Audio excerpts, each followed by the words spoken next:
Hi, welcome to the Paranormal Peep Show, your monthly roundup of paranormal, strange, quirky stuff going on in the world about us that's largely unseen and largely unheard about. So we try and put it out there and try and make a little dent in the mainstream world of normalization, because we're not normal here on this channel. So welcome once again to co-host and friend Andy Chaplin up in Hertfordshire. How are you, Andy?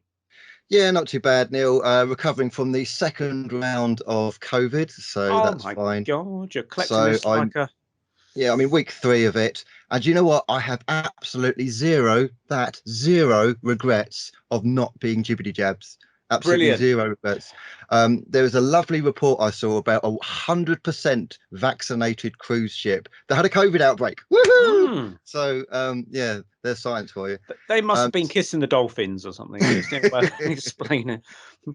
So yeah, I now have more natural antibodies. I am technically vaccinated because it's a natural vaccine.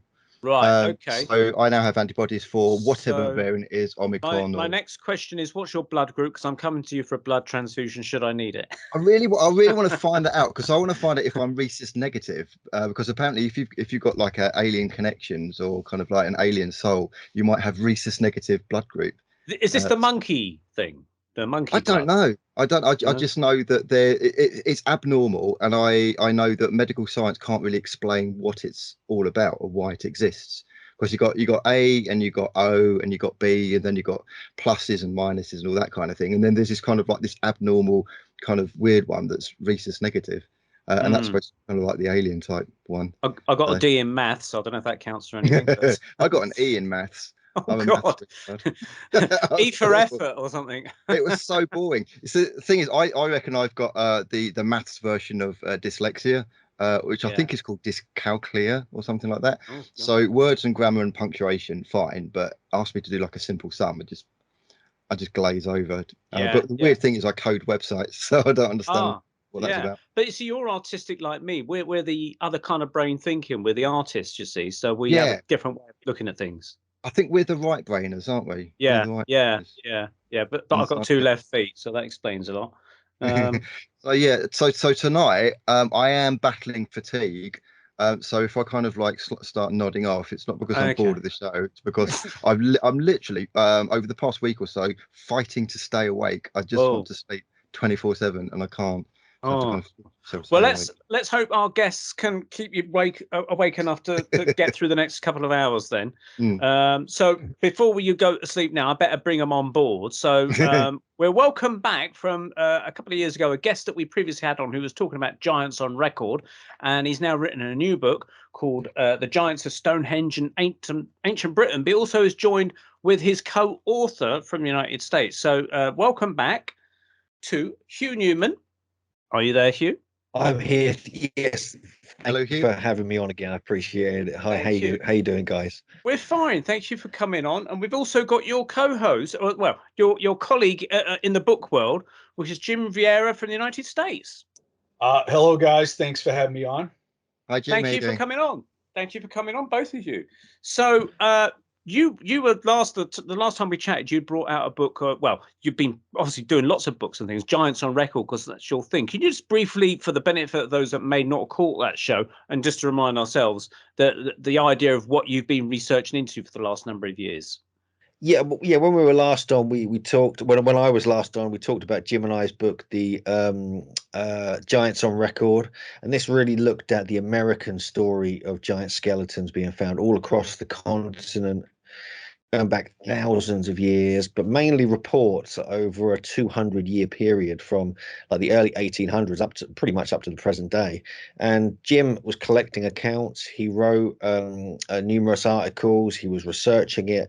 He did a blog called The Daily Giant, where every day for about 1.5 years or 2 years he would post a new account. This went ballistic. This went kind of viral, and we met, I think, in when I was in New England running a Megalithomania conference there, and he was bringing all this data to us. Plus, we at the conference we were speaking about giants. We had Ross Hamilton, who became our mentor and wrote the foreword to it. He's written many books on the giants of America, and we realized there's a seriously interesting story here to sort of put into a book format, and we put our heads together.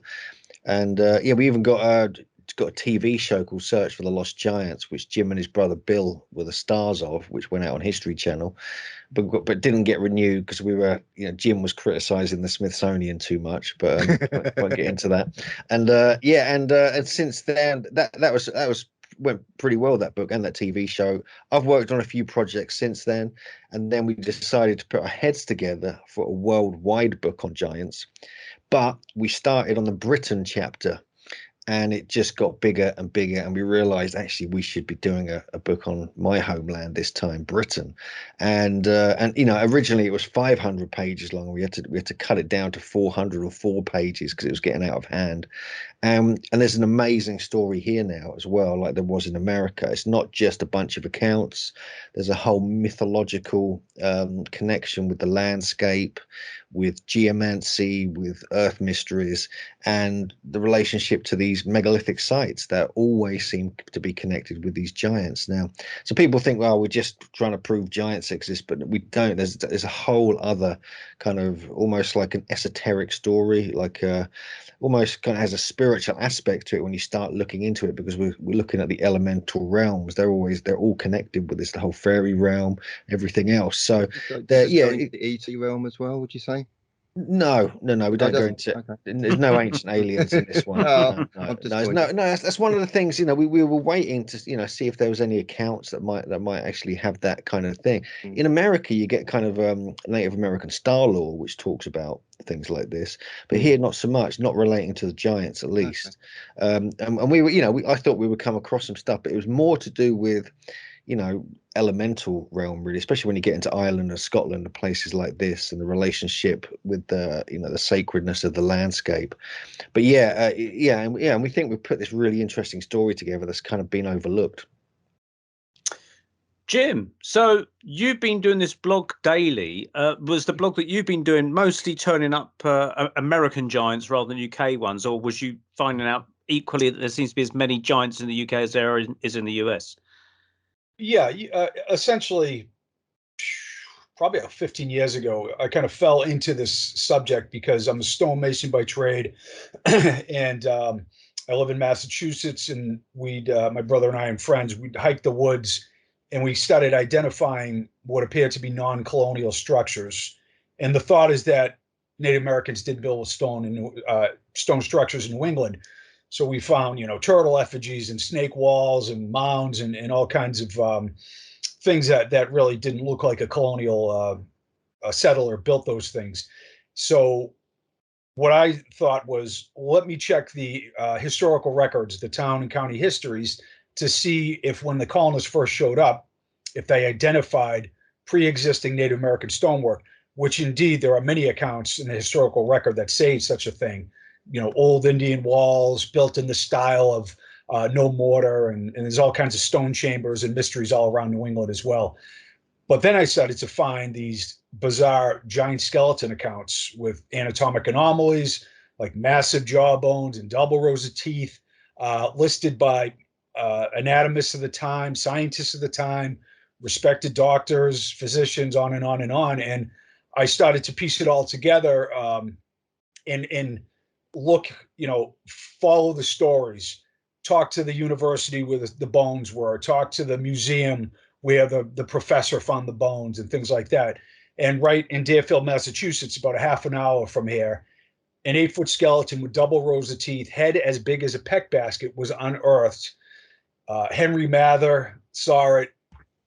George Sheldon saw it, who was a Mass state senator, amateur archaeologist, and founded the Deerfield Museum. Deerfield's a prestigious school. It's like where all the elites go, like Tom Brady's youngest son's going there. My older brother went, not because he's smart, because he was a football player.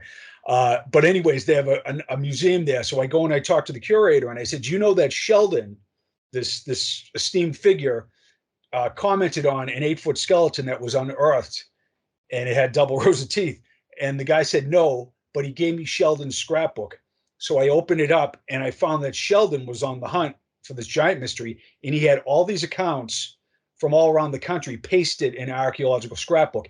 In fact, in the records, I found out that from Marion, Ohio, they had the thigh bone of an 8.5-foot individual on display at the museum. And then my friend in town, who's an anthropologist from the University of Massachusetts, was part of the team that reinterred the bones that were on display at the museum in the 1990s because of the Native American Repatriation Act. So we verified this huge mammoth bone of an 8.5-foot individual was put back in the ground. And then I'm like, holy hell. And the more we read, it was Smithsonian accounts, Carnegie accounts in the 1950s, noted anthropologists finding 7.5, 8-foot skeletons with massive bone structure, not like skinny NBA guys, on and on and on. And yeah, I did a TED talk or a TEDx talk, and it was the #1 watched talk in the world, where I went on about this whole story. But it was deemed unscientific, and it was taken down. Jim, can I just interject here, because this is exactly what I was going to ask about. Actually, it's like where these bones are, these are kind of like officially on display, or were officially on display, and yet within the kind of the mainstream scientific community, this would surely be seen as something completely either hoaxed or just I don't know, they would not believe it. So I can't get in my mind how they're officially on display, so they exist, and yet they're not being talked about. You talk about you talk to anybody who's on the mainstream side of things in a mainstream show, like, you know, whatever kind of news channels you have out there that are seen as the mainstream, they would poo-poo it and say it's a load of rubbish. So how can they kind of balance the two things? Yeah, I'm not a believer in wide sweeping conspiracies, because I work with a lot of academics, anthropologists, archaeologists. They usually go about their business. It is a kind of a rigid setting where these ideas are considered mythological or religious, and a lot of, like, I have a stack of academic papers that talk about rock art with hands and feet of giant size with 6 fingers and toes littering the entire world, and they're peer reviewed and they're very interesting. But an anthropologist isn't going to say, oh, this, like, I believe in the giant story. It's more of like an anomalous, strange mythological idea that the natives like imprinted on stone. And it's unfortunate that there isn't more physical evidence. These aren't artifacts of stone and brass, they're bones. And even like in the Smithsonian's own accounts, many of the scientists, like one guy, Augustus Mitchell, he found a massive skull, over 7-foot tall individual, listed in the ethnology report from 1872. He stands the skull up with double rows of teeth, with a third set growing in. And he said within a half an hour, this giant skull crumbled to dust. Wow. And he had a giant stone axe he found in Amelia Island, Florida, where this was found, and the largest axe he's ever found, and which is another interesting side of the story. So it's like this mixed bag of missing evidence. But a skeptic would be justified in saying, show me the 10-foot skeleton and a DNA test. And I get that. But to ignore all the credible reports, I mean, the county clerk has the skull on his desk and everybody sees it in town and it's in the record, and you communicate with all the family members and they talk about it. Or another skeleton is 8.5 feet tall and it's wired together. And I don't know what to make of it. I don't want to get into, if you have a good case, you should be able to make it without claiming a vast conspiracy. But at the same time, man, it's like, as Hugh would attest to, it's kind of staggering how much evidence there is and how lack of evidence exists now. It's interesting because, I mean, the thing is, in the Guinness Book of Records, I mean, the one that we've officially listed as the biggest man in the world, I think it was Robert Wadlow, wasn't it? Correct. He had pituitary gigantism, which is a disease condition. It's a tumor on the pituitary gland. So he died at age 22, and he was 8 and 11.5 inches tall. These other accounts we're talking about are multiple, like over 8-foot skeletons buried together. So it's not a case of pituitary gigantism. It's something else. But we can theorize about that. Like the highest incidence of pituitary gigantism on the planet is in North Ulster County in Ireland, the place where the magical Tuatha De Danann landed, and they were reputed to be of enormous size. It's kind of interesting. Like, did we develop these traits or reject and create disease conditions? Because lots of people have 6 fingers and toes. pituitary gigantism? Did it turn into a genetic malformity? You know, they're interesting questions about, you know, where the gods landed and the giants landed in the past. Hugh, well, getting back to the UK side of things then, was you really surprised to find that giants are turning up literally in Britain, which is a small place? Yeah, I mean, I was surprised how many accounts that we'd collected even before we started on the book. I mean, Jim had started this research. Actually, I think some of his daily giant blog posts were from Britain. I'd been looking into it as well. I started looking through all the old records and found a whole bunch of them. There's obviously the famous ones like the Irish giant, which we ended up debunking, which Jim can talk about later. And we kind of, you know, it's the same, we use the same techniques, you know, scaling through hundreds, thousands of newspapers, articles, obscure journals. We got this certain books from the 1500s that were luckily reprinted and translated from Welsh. You got things like even the history of the kings of Britain and Nennius before him, that they were referencing giants and things like this. And so, yeah, you start looking into it and you realize it's not just myth, it's not just fantasy. There's something quite profound going on here. And so when you reach like 100 accounts, you realize you've got to take quite seriously.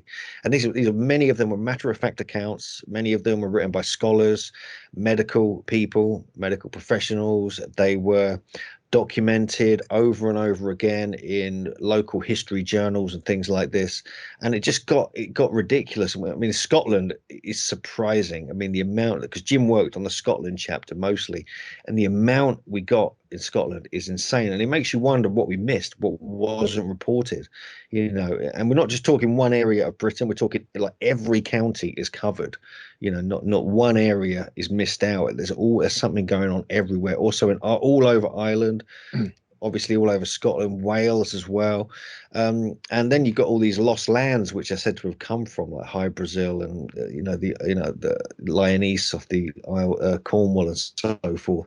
And even these are to talk about like these legends of giants as well. So it's pretty amazing. And there's some really famous sites as well where giants were found. You know, that's the other thing. Really well known archaeological sites, tourist sites currently, and yet they're not really mentioned in any of the text or the information you have with these. Well, that's actually, it. Yeah, go on, Jim. Yeah. I'm sorry. Yeah, it just dawned on me. Maybe put the idea in context of why this isn't taken more seriously or investigated. The thing is, in the past, archaeologists and anthropologists, they, you know, oftentimes had faulty regression formulas, right? So if they found a 21-inch thigh bone, you multiply it times 4, and that makes like a 7-foot individual, and that's not true. I probably have like a 21-inch thigh bone. So there were faulty regression formulas, although Hugh and I have unearthed 28, 32, you know, so many massive femurs that kind of push that away. But there were mastodon bones that were found that were thought to be human and didn't end up being so. But then again, the British Isles and America, so many of these are human burials with human Paleolithic artifacts, Neolithic artifacts, Native American artifacts, and burial practices in context that prove that they're real accounts. And then the other side of the skeptics' dismissal is that it's all front page, headline grabbing, hoaxes and sensationalism, which there's a couple of those, of course, you know, Cardiff Giant, but most of these accounts are buried obscurely in town and county histories and academic documents where all these other facts and figures are taken to be very important, you know, boundary lines and measurements and just the anatomical measurements of a stationary object by a local professional is what is found there in a matter-of-fact fashion. So they do have, the skeptic has something to lean on, like, that's all horseshit, that's like wishful thinking and religious, you know, dogmatism and all these other things, or unsophisticated scientific regression formulas. So they kind of hang their hat on that. And that's the pushback that we got. And we're like, we're not idiots. You know what I mean? We're academically trained. We are intelligent enough to discern this information. We talk to professionals. We work through all the different angles. And at the end of the day, whatever you want to make of this mystery, if you will read through our data, the data set we created, objective person would have a hard time dismissing it. I would believe it'd be cognitive dissonance if that were the case. Would you say that there's like a specific time period, either in terms of like the dating of some of these bones or the accounts of when they the giants may have been here? Like when would you, if you were to estimate like a time period of beginning to end of that window of opportunity, what would it be? I could jump it. You want to go first, Hugh? Yeah, basically what we found is there's a huge relationship to megalithic sites, which range from the Neolithic into the Bronze Age. That is the primary. I think that's the primary sites that we're looking at here, because the types of burials as well. Some of them are early Iron Age, for instance, as well. But the Bronze Age and the late Neolithic is a kind of what we think most of them are. But we've found some from the Mesolithic, possibly much earlier, possibly hundreds of thousands of years old as well. There's a few accounts which are they're found in solid rock, things like this embedded in solid rocks that could be millions of years old. But mostly we find a relationship between ancient sites in this kind of era we mentioned, because we're finding connections with the burials near Stonehenge. We're finding connections with other stone circles, with long barrows and things like this, as well as tumuli or tumulus Bronze Age style as well. But there's even some in some castles as well, which could come up right up to like just a few hundred years ago. But generally, I think it's like the era which, unfortunately, I'm most interested in, which is like the megalithic sites. Could this be like a different species of humans that, for whatever reason, died out?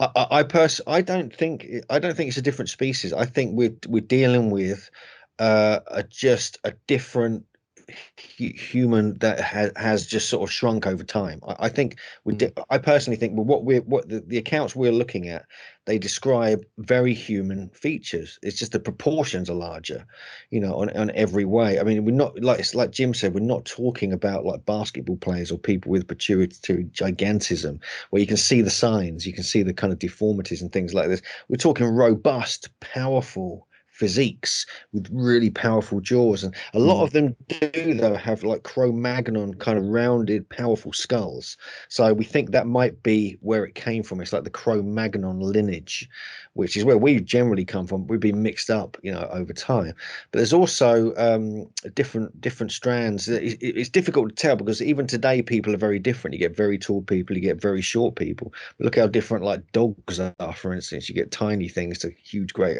Alsatians and so forth. So I think I think they're human, but as you go further and further back, it becomes like a gray area, because you start to hear all these legends and stories about these kind of semi-divine beings merging into physical form, like you get with the creation myth and the foundation story of Albina, who mated. Her and her sisters who were banished from Greece mated with these demonic entities called the incubi, and they gave birth to these giants who were fully human and rampaged across the land, much like the story of the Nephilim and the Watchers mating with the human women there. But you get it in Britain as well as one of the foundation stories. So as you go further back, and also with like Jim's research on Ireland as well, in Scotland, you have the Fomorians, you have these kind of semi-divine races like the Tuatha Dé Danann, Fomorians, Furbolg, and others, who have this sort of semi-divine, almost elemental realm where they kind of came into this form. And so it gets very confusing as you get further back, because where did we really come from? We started asking the big questions when you get into that. But generally, the skeletons that are being described are just very large, gigantic, well-proportioned human skeletons. It's interesting you mentioned the Nephilim, because of course we're now in the Bible territory, and the Bible actually does list giants, and everyone, it's quite bizarre because everyone kind of like assumes, or most people assumes from a non-religious angle, that most of the Bible is either mythology or kind of not analogies, what's the word I'm thinking of, allegories possibly, but there's not many people that are non-religious that would view the Bible in a literal sense with literal giants. People might assume that giants in the Bible might be described as I don't know, powerful beings or something like that. But what if they really were 8 foot or 9 foot actual giants? And then you've got the things to do with the who's the guy that threw the stone at Samson and David? Was it Goliath? David and Goliath. There, David and Goliath, that's the one. You've got that as well. Yep. Raises some really interesting questions, doesn't it, about what was going on with that? Yeah, in the 12th century, Israeli captives, or I'm sorry, Hebrew captives, um, basically took the Babylonian Sumerian wisdom and created the Bible, right? You have the flood of Gilgamesh, and you just see it translated with their own spin on things. But basically, it came from earlier traditions, the first written documents, the Sumerian cuneiform. The Anunnaki were the shining ones. They were giants. They were androgynous. They had supernatural powers. You get into the whole story, and you're right. There's 23 accounts in the Bible of giants. Moses sends his scouts out, and we were grasshoppers, or they were grasshoppers in the sight of the giants. You have the Rephaim. You have just so many classifications of giants, and the Nephilim, of course. You have the giant of Gath with 6 fingers and 6 toes in the Bible. In the Sumerian Ubzu that goes back to 2800 BC is the first mention of polydactyly, extra digits, and it is associated with malevolence or the divine. And that goes through all throughout history. In fact, an anthropologist wrote an article about Chaco Canyon in New Mexico, Native American site, and there are giant hands and feet with 6 fingers and toes, and she identifies that the Pueblo people saw this as a divine trait. And then you go to Palenque, right? And then you go to Teotihuacan, and you see 6 fingers and 6 toes everywhere. Isolated Pacific Islands, on and on. I do an entire talk, like an hour and a half, just on this one phenomena. So you have these ubiquitous stories and these isolated chronicles that are saying the same specific thing.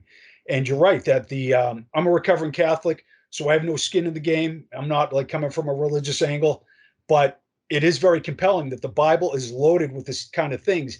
And in fact, if you go down to Peru, Vieira, the androgynous god that creates humans out of clay and genetic material, just like the Sumerians and just like the god of the Bible, creates the giants, then destroys them in a flood, and then a couple survive.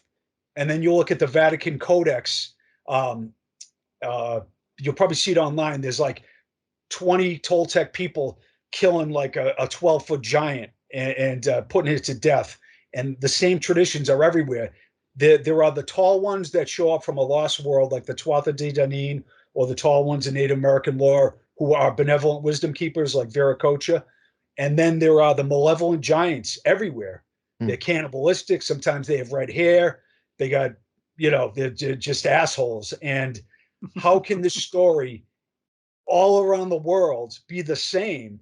Just that alone. Forget about all the accounts, about the mythology and everything else of the sites. That alone draws me in. Like, if we landed on this planet from another world and we heard all these stories, it'd be like, how can't this be true? It's really, that's where I'm coming from. That doesn't mean like I got all the answers or a time machine. It's just, wow. And I think people appreciate that. Hugh and I come from, like I said, like an academically oriented place, but we are open to oral tradition, myth, legend, and clairvoyance, like Edgar Cayce and Steiner. We take it all in and we entertain the ideas, and we do a comparative analysis and let the reader decide. The red hair thing is interesting because you were talking about Ireland earlier, and obviously Ireland and the Celts and Scotland as well has quite a high prominence of red-haired people. Interesting. Yeah. And there's the red-haired cannibals in Nevada. It's amazing. Ecuador, you hear it. This woman from Portugal sends me this account of ancient skeletons, or like an old story of giant bones being unearthed, and they still had some of the red hair. And it's really like, wow. And the natives have those traditions as well. I think we discussed in our last show with Hugh, where we had the unproven account of the Afghanistan giant in the Afghan invasion, where the American soldiers were fighting this alleged giant that was red-haired, so many feet high or something, in a cave or something, and they managed to shoot him down after so many attempts, and he was secreted away, I presume, somewhere, according to the story. Well, I think you've got the story pretty straight there. Actually, I mean, like Jim, I know what Jim's going to say. Our buddy L.A. Mazzurli has interviewed one of the one of the soldiers who was out there, and Oh, wow. it's kind of, and I've watched a few reports of people who knew the soldiers out there, and they're going, "Yep, this happened," but it was all like classified, so that was the end of that. But yeah, the basic report, it's like it was 12 foot apparently. He got one of the guys went missing when he was out on maneuver, so they went searching him and found his carcass with his head on a pole or something crazy like that, and they went in to check this out, and then this giant kind of fair-skinned, red-haired came out growling, and his voice was really profoundly loud and bellowing, like, which is what we get with many of the accounts we're talking about as well when there's been witnesses to these giants. And then they managed to eventually kill him, I think, after a few of them died trying to do so. So are they still alive? Is this why they're covering up the past, and like, you know, that we're uncovering now, because there's actually still some of them about, you know? I mean, we talk about, I mean, one of the things that Jim doesn't like, but I do, is the whole idea of like Bigfoot and Sasquatch possibly being also in the British Isles, for instance, as well, because we have some accounts. I was going to ask you about that, but we'll come back to that later. Yeah, we'll come back to that when Jim wants it. I don't mind that topic. Why are you shitting on me? May I jump in for a sec? Cool, please do. Yeah. The traditions all around the world clearly state that Homo sapiens and the giants were the byproduct of genetic intervention. Now you get Edgar Cayce. He talks about Atlantis. He said they were basically an extraterrestrial race who landed about 210,000 BC. So there is an ET aspect. You said there wasn't an ET aspect. Well, yeah, no, well, not in our book. You can decide.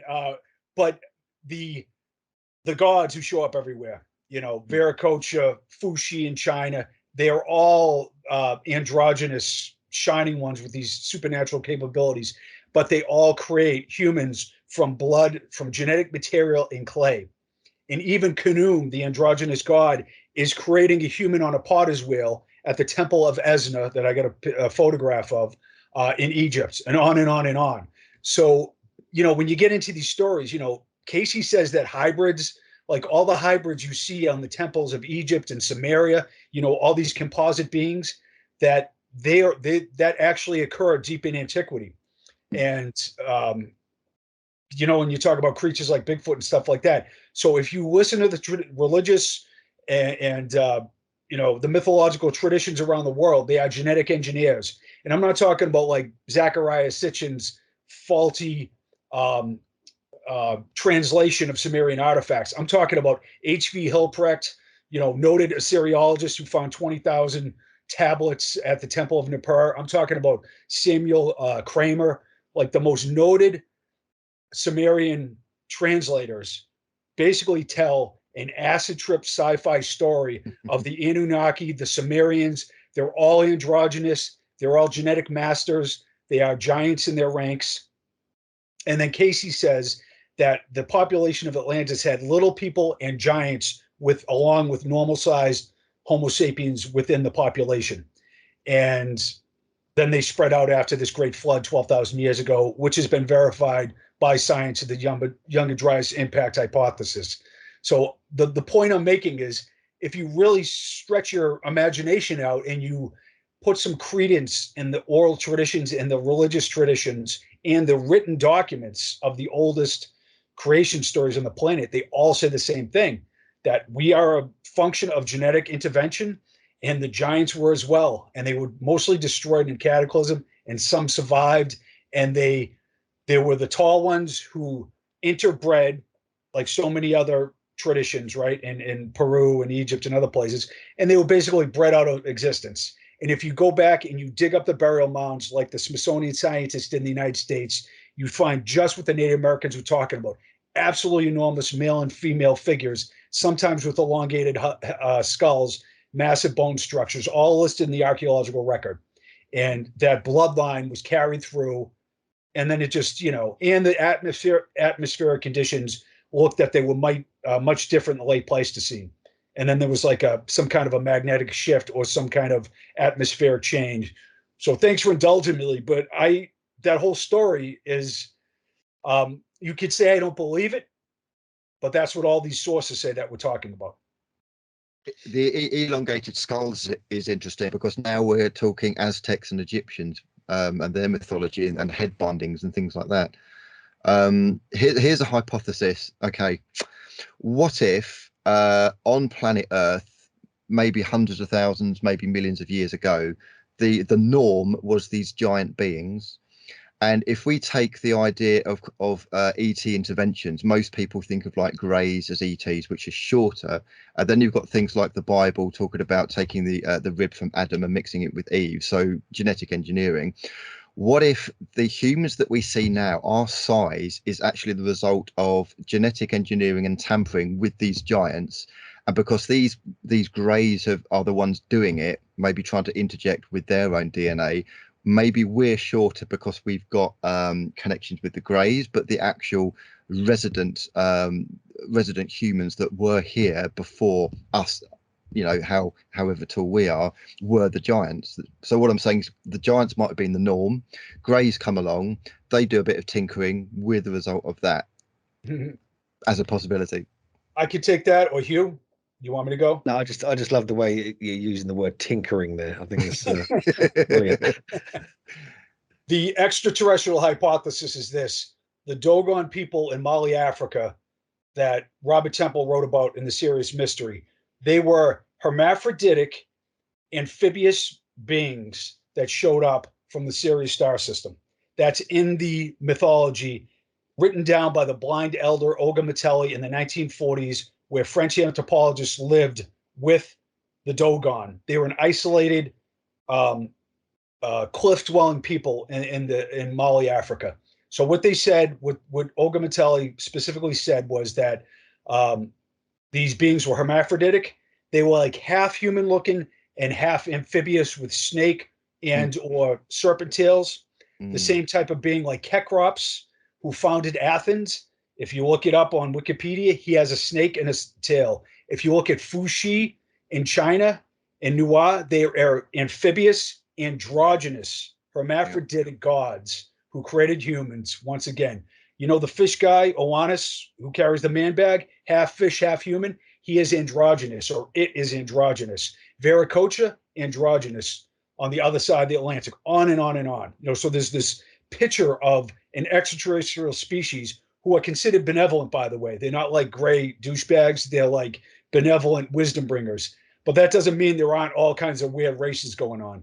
But it's very interesting because the same type of being, so specific, hermaphroditic, amphibious, they are the genetic engineers. They are the ones creating the giants and the humans, and they have the supernatural abilities, and they specifically teach the arts of civilization. Like Fuxi teaches the I Ching.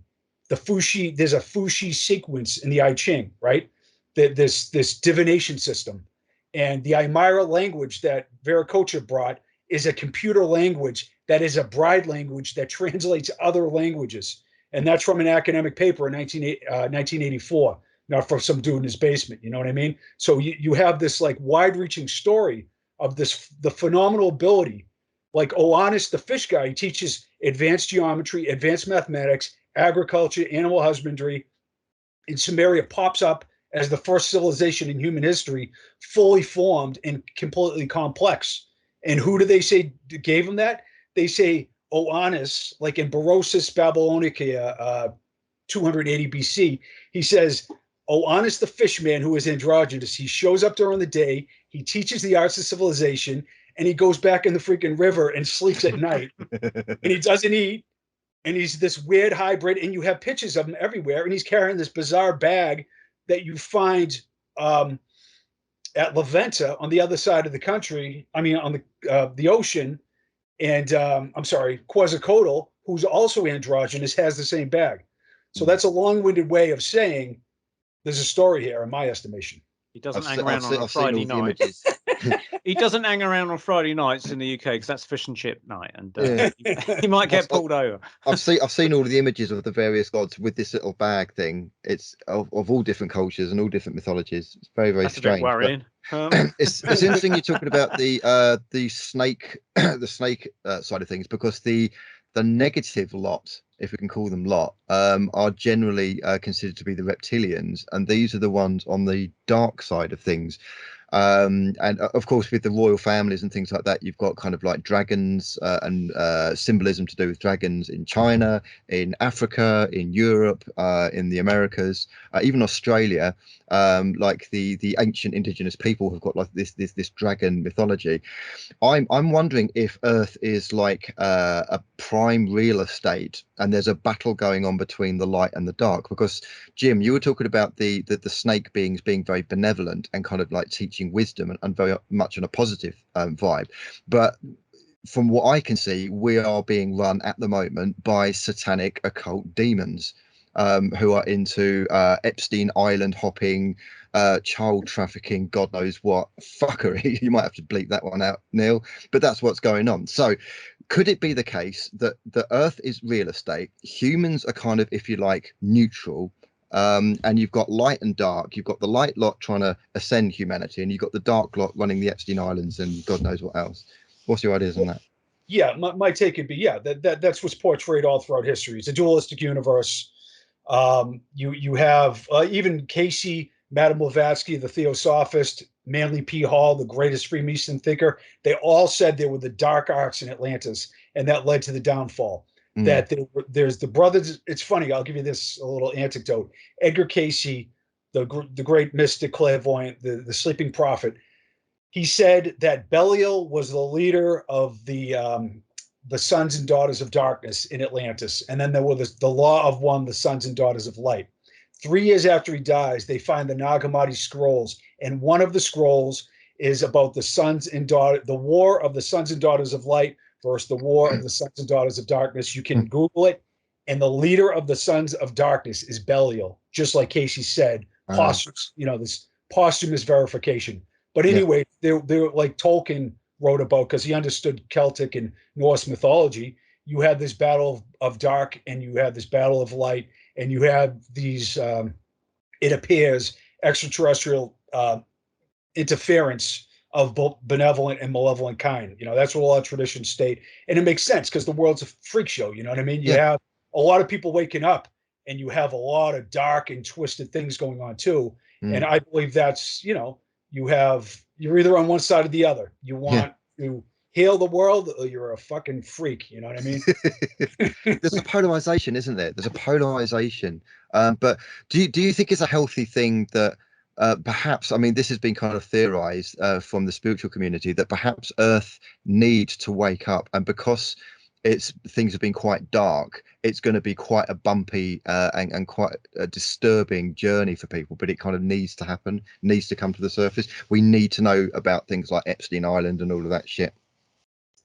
I'll just quickly say, I know I've been hogging up the airwaves here, but the human condition is complacency, unfortunately. And we look externally, because we all feel, I'm a black hole, like we look externally to become happy, and it's obviously a metaphysical thing that has you turn within. But absolutely, the world will reflect the contents of the collective mind, and it'll look like shit for a while. Okay, let's carry on then. Hugh, if we get back to the book a little bit, you talked about some of these giant stories turning up in tourist areas, and obviously your book is Stonehenge. So I had a brief look at your book, and is it right that some of these giants are alleged, or there's legends to say that the giants built Stonehenge or something? Yeah, big time. Yeah, I mean, the original name the earliest recorded name of Stonehenge is the Giant's Dance, for instance, which comes from a Welsh text before the history of the kings of Britain, but it was talked about in there as well. For people that don't know, the name really comes from possibly the story that was going around at the time, that originally the stones of Stonehenge were brought from Africa by a race of giants, and they were placed in Ireland at a place called Killaroos. And then thousands of years later, Merlin was summoned to get them by King Ambrosius, and to bring them over to Salisbury Plain to construct them in honor of their army that fell in a battle. And they sent a 15,000 strong army, Uther Pendragon did, and so forth. They couldn't move one stone. It was impossible to move them. So Merlin went over there, used his magic, but also in some traditions, they say he used engines and gears and was able to transport all the stones over to Salisbury Plain and reconstruct them in the exact configuration. So you got that story associated with Stonehenge. But we've also got another legend that was recorded in 1666 in a book called A Fool's Bolt Soon Shot at Stonehenge, and it writes about a tribe of giants called the Cangic Giants. Now these are an interesting bunch, and they were said to have built Stonehenge as a they fought as well. Even though they were from Somerset, they went to the further east and battled with this army and built Stonehenge in their honor. But they were said to be from semi-divine beings. They were semi-divine beings, and the later ones became, when they were mating with humans, became the kind of warrior caste of this tribe of giants, and they're the ones that are said to have built it. So you got these two stories kind of intermingling. But also we've got several accounts in the area. Jim and I have found a 9'4" skeleton was found in 1719, just south in the pretty much the center of Salisbury. In the 1500s, about 1508, we have Sir Thomas Eliot, who was a renowned scholar. Sir Thomas Eliot, he was an MP for Cambridge. He was writing things like, the dictionary of all books. We also have John Leland and other well-known people who witnessed another giant skeleton at a place called Ivy Church Priory, which is just in the suburbs of the whole Stonehenge landscape. And this one was 14 foot 10 inches tall. Wow. And so this was reported and witnessed by three very well-known people. John Leland as well. He wrote, the Collectiana. We also have several other scholars basically witnessed this. And the weird thing is, they found it in a giant oak coffin, which is a very much a Bronze Age tradition. And also they found this strange book that had these inscriptions on it, which no one was ever to be able to decipher. And this giant metal disc made of tin and lead that had the same inscriptions, and that vanished as well. And so you got two really strong accounts just from around the corner at Stonehenge, from Stonehenge. So, and we've got even like the Bush Barrow lozenge, and the burial that was found there was robust. He was very tall and things like this. And also, we've got a whole list we could kind of go through here, but as you spread out in the landscape, you find more and more stories like this, and it just goes on.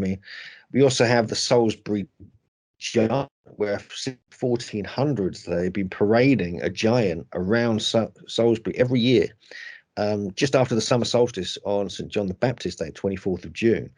And why are they parading a giant around since 1400s?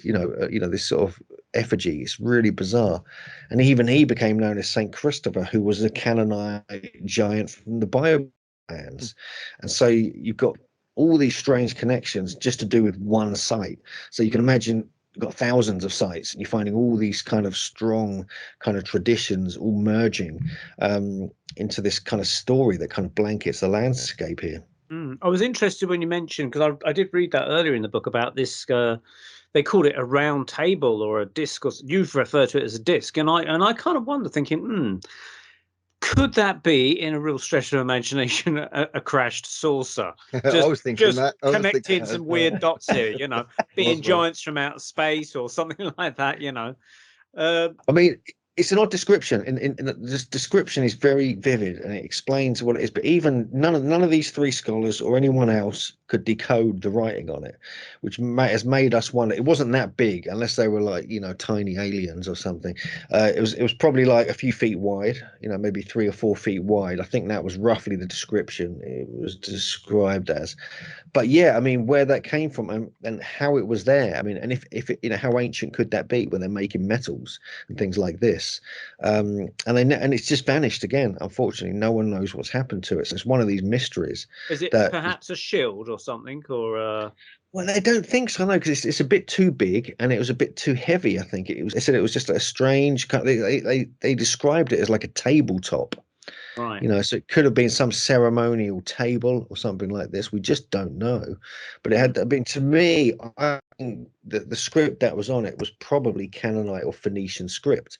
And I think there was a connection between the giants of the Bible lands and specifically Stonehenge, this area. I really think there was, because you got the Cangic giants, you got the Cangic is the Canaanite, the CAN is repeated over and over again. Also in place names in this area as well. We get a lot of the CANs at the start.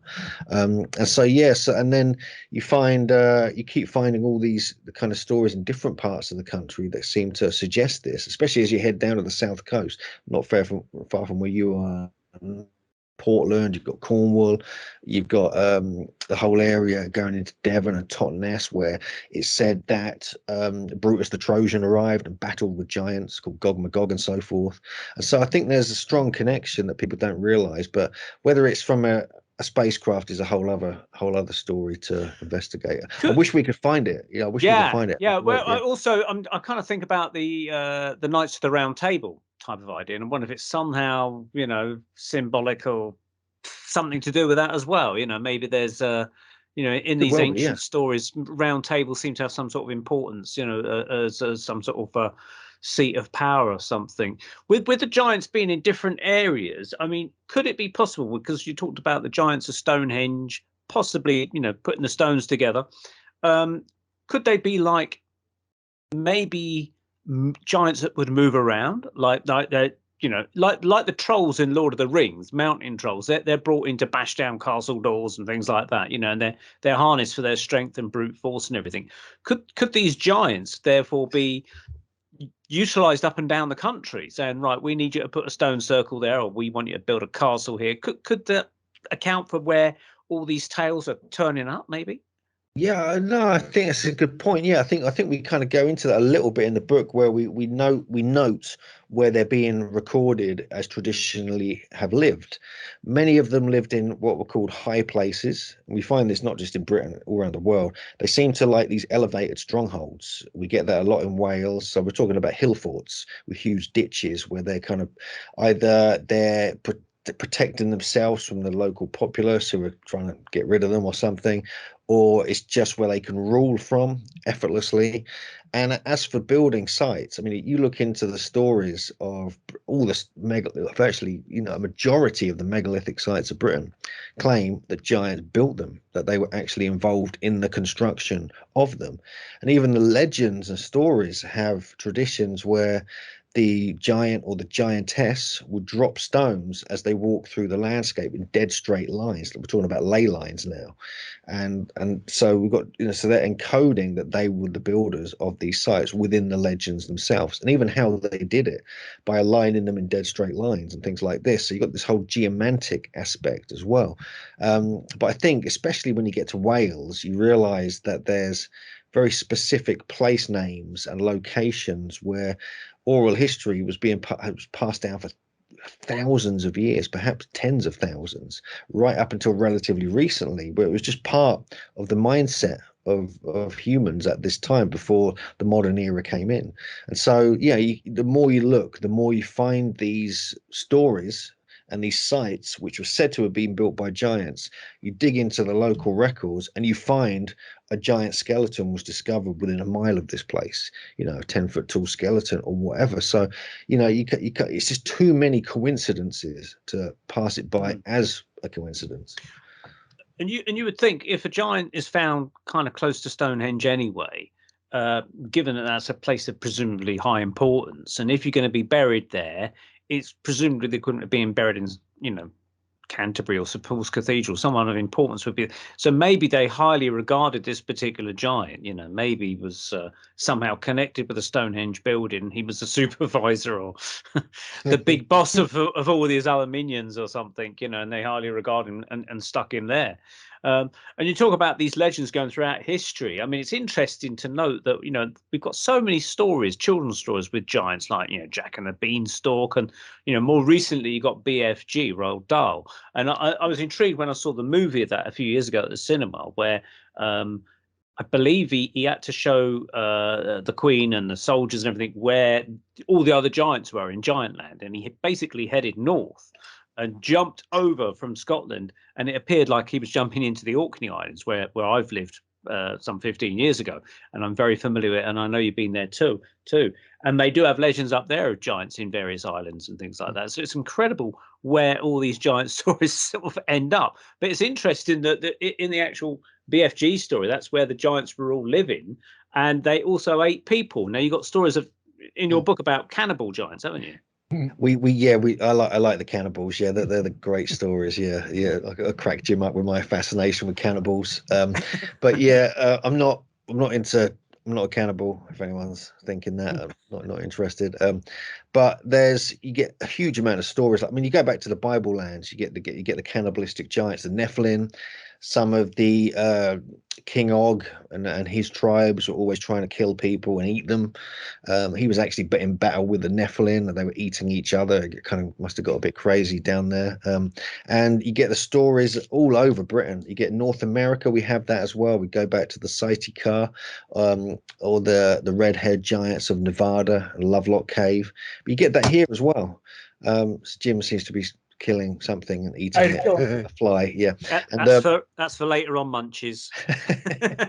But yeah, the cannibalistic thing seems to be more associated with the violent and more kind of stupid giants than it is with the kind of high class elite leaders who were like the priestly caste, and they were kind of ruling, in a more gentle way, but they were surveying, they were building, they were teachers and philosophers and things like this. So you get these two kind of extremes when you're looking into giant lore, especially in ancient Britain. I would say to people, anyone listening, have a look at the Alfa Romeo logo, especially the early ones, the early versions of it. You'll find that quite interesting. Have you come across that, guys? Giant snake eating a man. Ooh. Is their logo. Oh, yeah, I did say it had a sunroof in, so the giant could pop his head out. And some people try to argue that that the man was actually a tongue, that it's actually the snake tongue in the more modern logo, to kind of like dumb it down a little bit or make it more palatable. But I can tell you, for the early versions of the logo, it's definitely a man screaming, being eaten by a giant snake with a crown on it. So it's very, very palatable. Yeah, that's make that what you will of that. I was going to say that the story of Jack the Giant Killer is actually, academics have verified, it goes back 5,000 years at least. Wow.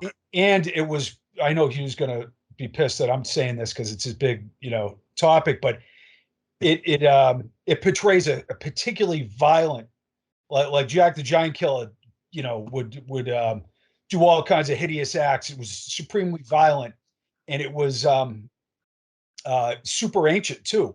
And as you noted, it's London and Salisbury. There are giant effigies that are paraded around.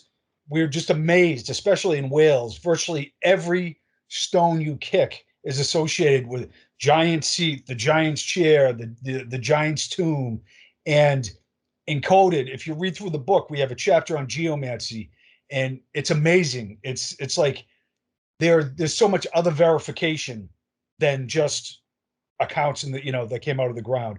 It's like they are specifically working the landscape in geometric fashion.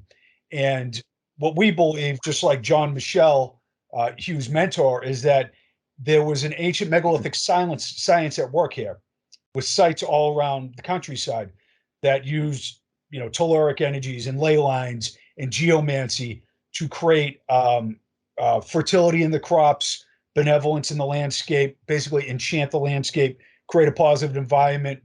And there's a book about that by Burke, Seed of Plenty, where they do these experiments all around the world, in Peru and other places, and just proving that there was an ancient fertility and megalithic science of the past. So there's a greater level to the story, but my point is that it is amazing how embedded in the consciousness of the British Isles the idea of giants is. And then you take that and it's the same story all around the world. It's like, I don't know, I wish, like, I love exploring a mystery, but I want to know the freaking story. I want like somebody with the time machine just to lay it out, because how can't there be a reality to this? Yeah. And I understand the skeptic's point of view. It's like, show me the 12-foot skeleton. Like, a skeptic isn't like an obsessed freak like Hugh and I, and we're going to dive in all these accounts. We're going to visit the, sites around the world with 6 fingers and toes and get all the oral traditions. So until we can produce that type of evidence, I get it. But the other side of the argument is like, holy hell, is there a story here, I was going to say, we've got to take a break in a minute, Andy. Yeah, okay. Just very quickly, guys, if you have a look in the chat and people at home can search for this in Google Images, you will see an Alfa Romeo old badge, the original badge. It's definitely a snake eating human with a crown on. And where this goes on in terms of the Illuminati and the global elite and the psychopaths and the reptilians and that kind of thing, if you have a look down, you'll see the modern logo of Alfa Romeo. And if you have a look at Silvio Berlusconi, who is the previous president in Italy, you will see the snake eating the human. What is that doing on the president of Italy's lawn, his garden there? So this goes down to the dark human eating reptilian route that could be connected here. So excellent. All right. Well, join us in a minute then. We'll be back with Hugh and Jim and Andy and myself talking about giants around the UK in specific terms, but obviously we might stretch a bit further as well, depending on where we go with this. But it's very, very interesting, and I just can't get enough of them myself, actually. So maybe we might be back with some recipes as well, talking about cannibals and see what we can mix up, you know. I was remembering the goodies. They had shepherd's pie. And it says, first take 2 shepherds. If you remember the goodies on the BBC years ago when they went up the Jack and the Beanstalk land. Anyway, more of this mayhem in a few minutes on the Paranormal Peep Show. See you in a minute. My name is Neil Geddes-Ward and I am one of 5 boys, and as a youngster I tended to be the quiet one, but things soon changed when I learned the bass guitar and later played in heavy rock bands. Nowadays I can be found painting mostly fantasy and visionary artwork, from science fiction inspired space scenes, pagan and Lord of the Rings images, witches and so forth. I'm also researching and writing on the subject of fairies, ghosts, spirits, UFOs and other paranormal subjects, and I'm currently writing a book covering these topics. Whilst I'm tapping away at the keyboard, my girlfriend Monica, also a talented artist, uses the art room to produce her own fantasy paintings, and we often give each other critiques of our own work. We often produce artwork together and co-exhibit them too. I also co-host a monthly podcast called The Paranormal Peep Show, part of the Paranormal UK radio network, and I have been speaking on paranormal and conspiracy-based subjects around the UK from Glastonbury, Birmingham, Newcastle and beyond. I have travelled the length of the British Isles covering the most fascinating of subjects. I returned to Probe after 5 years to present more encounters with fairies, ghosts and spirits, where I will discuss sky dragons, Roman ghosts of York, levitation of mediums and the return of my own late mother through the Ouija board. Coming through. Hello Mum. Hi Margaret. Hi. Oh.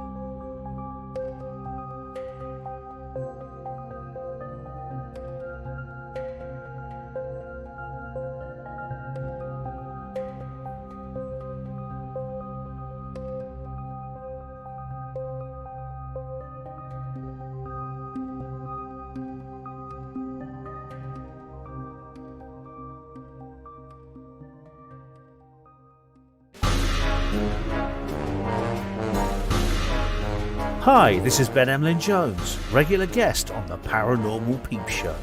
Tune in to Neil and Andy for all your paranormal updates and insights, and quirky fun chat with some seriously spooky topics.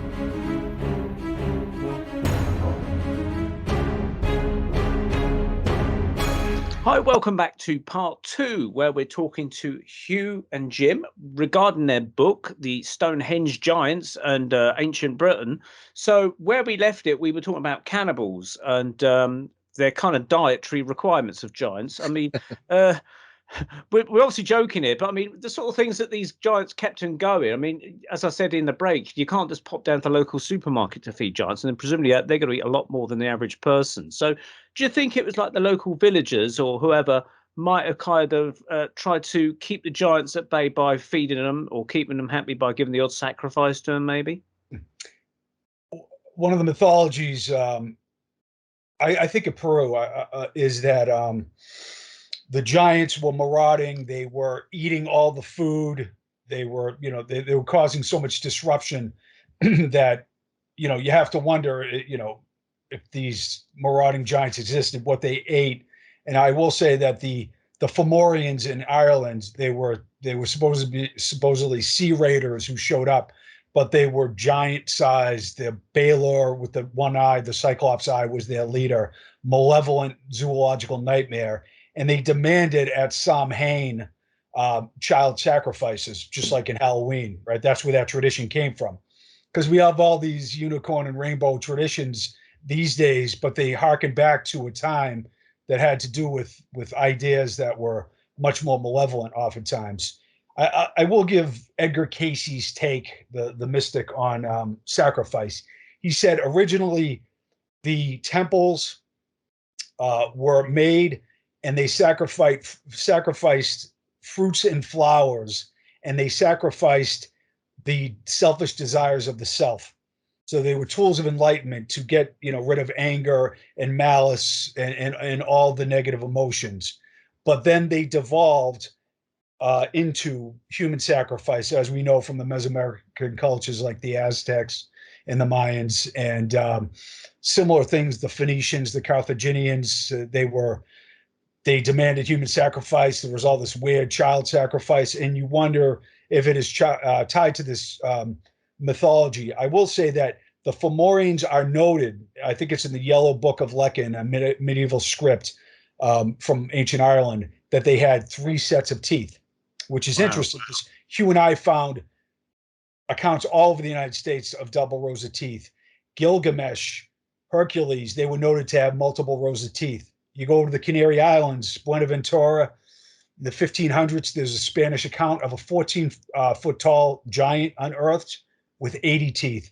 So you have this tradition of extra teeth, just like extra digits associated with giants. And the Fomorians had 3 rows of teeth, and they were engaged in, in human sacrifice and child sacrifice as well. Wow. Which is awesome. And I mean, must have been really expensive dentists and things to look after those teeth. Now, wasn't there a case that there's been found a tooth of a giant? I saw a reference to in your book where someone's got a giant's tooth somewhere in a case or something. We have a few accounts of that, actually. I mean, there's several are reported in Britain. I mean, there's some in Sardinia, which we think are actually cow teeth. In our previous book, though, we did have an example of a tooth on the show, the TV show, which ended up not being human, but it was actually an animal, a cow or bullock or something like that. But yeah, we've got lots and lots of stories about teeth, because often, as Jim mentioned earlier, these skeletons might crumble to dust when they're disturbed, when they're pulled out and oxygen attaches to them. They tend to crumble to dust or shatter and things like this, but the teeth often survive. And we've got numerous descriptions. We've got some in Somerset, which were linked with this Cangeek giants who were supposed to have built Stonehenge, where giant teeth, you can almost just about fit them in your hand, were found. And also we've got some accounts, mainly we've got these in North America, which Jim mentioned, the double rows of teeth, but we get a few accounts with supernumerary or extra teeth or extra numbers of teeth actually in the mouth in Britain as well.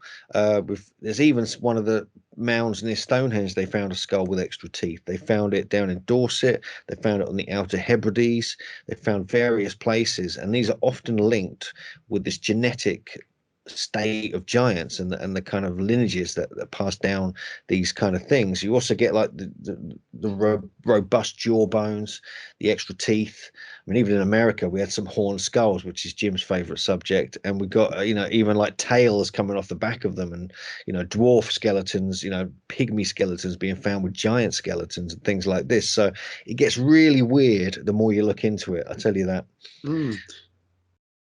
Well, I mean, we're supposed to have tail bones that have kind of shrunk, haven't we? That's right, yeah. So that kind of like makes there's a specific name for it, but I forget what it is. Yeah, but there's quite a few traits though, aren't there, Jim? I mean, you get the you get the kind of very broad, wide kind of face, like skulls.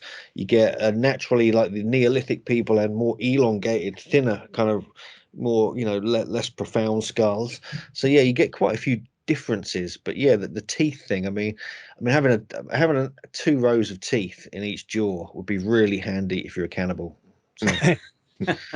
you wonder why indigenous people in disconnected cultures did some of the extreme things that they did. You go around Africa, there's scarification, there's like lip rings and elongated ears. elongated skulls found all around the world. I mean, it's amazing. And all these cultures that didn't have any connection. Now, there's like Brian Forrest is a friend of ours, and he's like elongated skull guy. And there's an argument that some of these skulls aren't human. And I don't know what to make of that. But what I will say is it's such a strange and bizarre thing to cradle board your infant and elongate the skull. And all these Native American tribes did it here. And then over to Crimea and in Peru, and you have these bizarre looking skulls. It's like, I just think it's shocking that similar. Would you ever like imagine we lived in a culture, a Neolithic culture, and we hunter gatherer, we did all these things. Would any of us ever come up with the idea to do that to our kids? It's so bizarre. It's so bizarre, but it's everywhere around the world, and it's considered a member of the royal class or a status thing, like Akhenaten, right? So then you go to the Adena people in the United States, and they are the first mound builders who were exceptionally tall, males well over 7 foot tall, females over 6 foot tall. The general population was usually cremated, and in these burial mounds, you find these Adena massive jaws, massive bone structure, elongated skulls. So just to push that away, like I know the skeptics' argument is they argue these are not alien, these are human. And I'm like, that's not really the point. Why are all these cultures doing that? That is, to me, is fascinating. And who are we emulating, right? That's the point. Because you got these religious leaders like the popes with the big hats as well. There's a connection with that as well, isn't there, I think?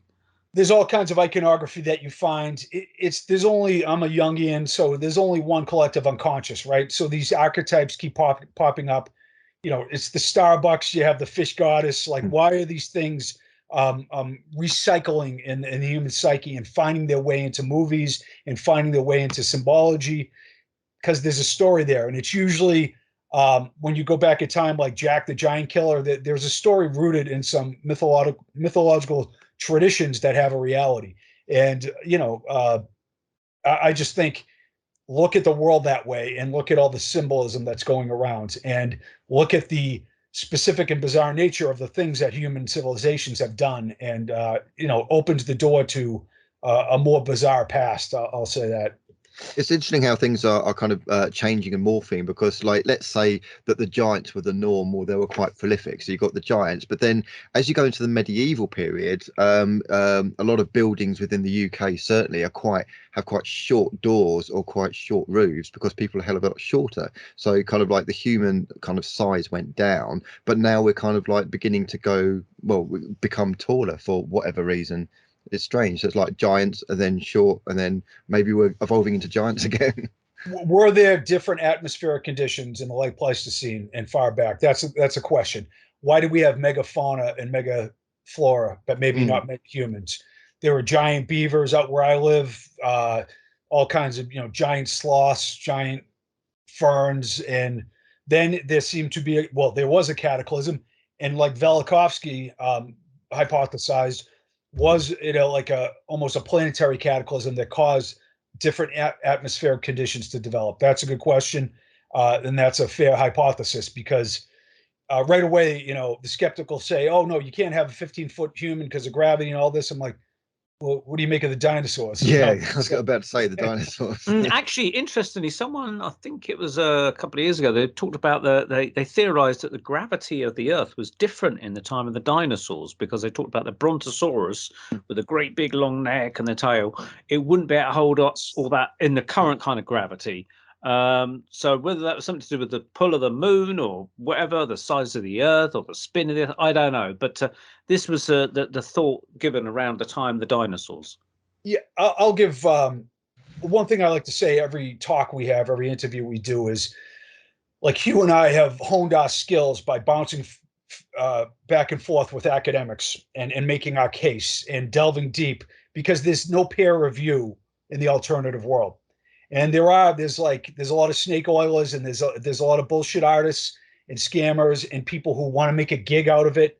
And I find, like Hugh and I, Freddie Silva, Greg Little, Andrew Collins, there's a lot of people who are enthralled with the story and just want to get to the bottom of the truth. So when you're, if you just make one side of the argument, it can be very compelling. But we like to go to the other side and see what the skeptical side is, and hear both sides of the argument, and not get lost in an echo chamber of true believers. And I think that's the best way to solve these problems, and to articulate and make your point. If you have a good case, you should be able to defend it. And so when people watch somebody's shitty YouTube video, don't be enthralled with it. Go to the other side of the argument and see if it holds water. So I like to say that, because I think that there's a lot of dynamics. Like, everybody's preferences are weaponized by algorithms, political or otherwise, and you can end up in a place where you're in an echo chamber and you're not hearing both sides of the story. So I think that's important. I think that's true for the paranormal world as well. I mean, even though I come from kind of like a clairvoyant direction, I will always try and look at the rational first of all. For instance, when taking part in ghost hunts and ghost investigations and things like that, you've got to look at what's the rational before you start jumping to the paranormal. Yep. Mm-hmm. Now, we alluded to very briefly in part one the female giantesses, which, just in your mind's eye, you kind of just think of giants like BFG, great big grizzly men eating children and things like that. So presumably, if these race of giants have to continue, are they pairing off with these female giants? And is there been bones found of female giants? Yeah, definitely. Yeah, there's been a lot of accounts of that. I mean, I mean, I think when a lot of these skeletons were being uncovered, they, it was quite a long time ago. Some of them were found up to 1,000 years ago, for instance, like the one in Glastonbury, and and certainly some of them were female. That's for sure. But if we go back into the stories of the giants, the giantess mythos is kind of older, really, than the male giant stories. If you go back and back and back, and one of these stories that we come across a lot, first of all, we have, we'll start off at the very beginning, where we have the story of Albina, who I mentioned briefly earlier, and she is one of the creation stories of Britain, along with Brutus, the Trojan, and Gog Magog, and so forth. But this is as relevant as well, and this is actually said to be before that time, where she was banished from Greece, her and her 33 sisters, including Albina. That's where the name Albion may have come from. Mm-hmm. They arrived here after they'd killed all their husbands, because they didn't want to be kind of committed and things like this. They arrived here. There was nothing here apart from these strange demonic figures who were brought in and they agreed to kind of have sex with them, if you like, because they were so bored and frustrated and things like that. This is how the story goes, I have to remember. And then they eventually gave birth to these giants, and so you got semi-divine incubi, demonic, breeding with female women, and these giants get born, and then it got to a point where they were the only people in the land, so they were breeding. Then they were breeding with their giant offspring, and they were breeding with each other, and this whole incestuous craziness, and this whole race of giants emerged from this. And it's said that they spread out through the land. They got unruly, cannibalistic, much like the whole Nephilim story in the Bible, is very similar. And then eventually the remaining giants, the ones, because they were like battling between themselves, and other myths and stories talk about this, and there's even reports from the 1400s where they were finding skeletons which backed up this Albina story. And then the remaining ones ended up in Cornwall, and these were Gog Magog and his 24 kind of warrior giants who were with him, who eventually, when Brutus the Trojan came over with Corineus, his warrior kind of leader, that's who they battled with. And so then that story emerged from there, which then spread into London, and you get the protectors of London, Gog and Magog, at the Guildhall and so forth. But so that's one of the kind of female, because even in the early stories, Albina was very, very tall. She was a slight giantess herself, not ridiculously tall, but they were robust, powerful, tall females. So then you've got another element of the whole giantess mythos, really, and this is to do with the giantess and the apronful story. Now, it sounds kind of crazy. It sounds like a giantess with an apron is to do with cooking and things like this, but actually, if you look into it carefully, this is what JJ Ainsworth has done, who's my partner, who's asleep upstairs at the moment. This whole story about wearing the apron, what they would do is they would have a starting point, very specific in the stories, and an end point, another ancient site or area they were going to. They had to carry these stones in their apron from one point to another. And halfway through their journey, either the apron strings will break, or they'd trip over, or they'd be tricked by someone, and these stones would fall down and create this megalithic site, which became known as a stone circle, or a burial chamber, or a dolmen, or a series of standing stones. And these stories are everywhere. I mean, they're strong. I mean, even like there's a famous burial chamber in Anglesey called Barclodiad de Gowers, and that means giantess of the apronful. And you have various other sites like this as well. You have the same thing at Loughcrew Island, where you have the story of the witch or the hag or the Caliac. I'm not sure how you say it. And that actually, if you trace it back, it goes back to a giantess story of her striding across the landscape and dropping stones from an apron. So we even have that at Loughcrew, a famous site up in the Boyne Valley of Ireland. And so all these stories, and me and JJ were wondering, what the hell does this mean? What is this apronful thing? So JJ simply translated it from Old Latin, and apron means map.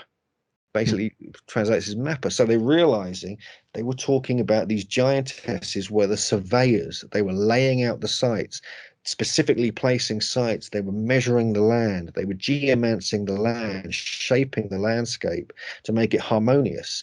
And these are the oldest stories. And some of these go back to the early Neolithic, possibly the Mesolithic, even the Paleolithic, when you start looking into these goddess kind of statues that were found in places like Grimes Graves in East Anglia and other areas across Europe. And so we realize there's something in that. And we kind of conclude, and we write about this in the book, that we think actually they were the original surveyors. They were like almost the directors of the sites. The females were. They were revered. They had this intuition about where to place sites, which is, it's not all just about measuring and surveying, the very kind of male focused way of doing things. It's intuitively knowing where to place things. And so there's that side of it we find absolutely fascinating, that we have this tradition that seems to be older than the giant traditions that then kind of got taken over as the patriarchal society kind of became prevalent.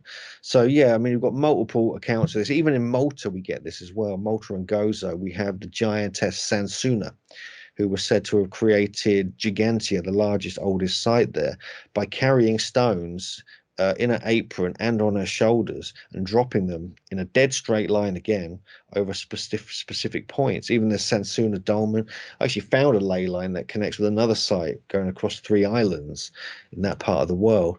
And so yeah, you have to question, what these stories really encode. What's the story behind the Giant's Causeway in Ireland, Jim? It's a geological phenomena, but the mythology is that there was Bennett, what the hell is his name?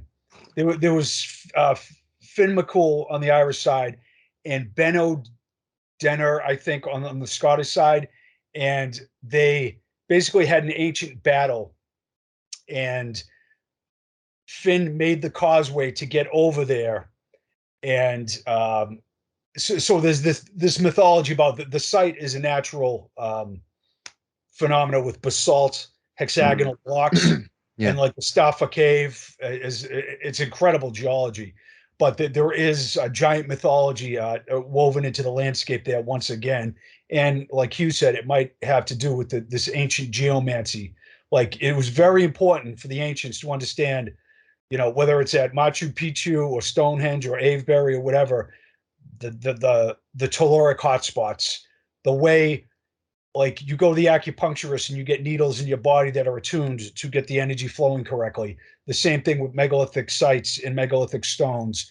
And there was a science, like a mystical blend of science and spirituality that was practiced in the past. Now we have kind of a left brain, male dominated, paved the world mentality that has lost that intuitive right brained side. So you have that going on in the ancient world. I do want to jump in for a sec, that if you listen to the traditions, this isn't like, a 10-foot guy had sex with a normal sized woman. This is like these genetic engineers created, like the incubi mate with demons, or they're the demons. This is all this wild supernatural stuff that is occurring. And Albina and Albion are brother and sister, husband and wife. William Blake specifically notes that Albion was androgynous. Isis and Osiris in Egypt, brother and sister, husband and wife, androgynous. Same thing with Fuxi and Nuwa in China. You go over to Sumeria, Enlil and Ninlil, brother and sister, husband and wife. Viracocha, Mamacocha in Peru, once again, the same thing. They're all self-fertilizing androgens. You go to the temple of Edfu, and the building texts are written on the walls, and they say that the Ennead, the original 8 gods, Isis, Osiris, Geb, Shu, they're all androgynous, self-fertilizing beings. The same thing the Sumerians say. So these are the architects, the engineers. They like ensoul, or they procreate in a different way than modern day humans. So an anthropologist is going to say, where are the giants? Are they the Denisovans, Heidelbergensis? Show me the lineage. And I don't know if the story is there. It almost seems like a supernatural genetic creation story, along with hybrids and other things. So that's what the tradition states. And I think, like, is it not curious that the gods all around the world are self-fertilizing androgens who are brother and sister and husband and wife, even like isolated Pacific Islands, So that to me is like, there is a message there. There is a mythology that has reality there. And the rationalistic, the abusively rationalistic left brain male dominated mind of the 20th century can't envision that, because it's like, we don't see that happening today. Right. Oh, but do we? Yeah. Yes. Okay. So this is interesting. Yes. These guys just had vivid imaginations, Jim, what's really interesting now, this is going to be a stick in the hornet's nest. Okay. So what I want to say is, first of all, is that I personally know some trans people myself. And I've got nothing against trans people. This is just an observation that I'm making, that within the society and culture that we have at the moment, there seems to be a push for some reason towards this kind of trans thing, whether it's kind of like encouraging people to be trans, or kind of like having it in the mindset, this whole trans thing. But I've dug out the freedictionary.com, and I've dug out the dictionary definition of androgynous. See if this rings any bells about what's going on in society at the moment. Androgynous being both male and female, hermaphroditic. I can't never get my head around that. Having an ambiguous sexual identity, tending to produce male offspring capable of developing certain male. Actually, there's two versions of androgynous, but they're spelt differently, and it says not to be confused with androgynous, spelt with GEN, tending to produce male offspring. Okay, so we're talking about androgynous, spelled GYN in the middle. Okay, so biology, having both female and male characteristics, hermaphroditic. I'm going to have to practice that word. Number 2, being neither distinguishably masculine nor feminine, as in dress, appearance, or behavior. Isn't it interesting that at the moment, as things are getting quite strange in this world, and as we're having more kind of like reports about UFOs and just kind of strange, crazy things going on, that we also have this kind of like this push towards the whole trans thing and the whole androgynous thing. And I'll tell you as well that I go to quite a few, let's just say, alternative clubs, okay, with very alternative, diverse people, including trans people. But there tends to be within the younger generation, there tends to be this kind of look that they're going for that's quite trendy, that is androgynous, this kind of like not quite male, not quite female, kind of like girls kind of dressing more boyish and boys dressing more girlish, and this kind of like in between thing seems to be prevalent as a mindset of what is trendy. So how this is relevant is, what is this being actually pushed by and why? Yeah, the Rudolf Steiner, Blavatsky, Casey, Plato, Aristophanes displays the myth of the ancient androgen, the Swedenborgians. Basically, every god is androgynous. Humans were first androgynous. Even Plato says that.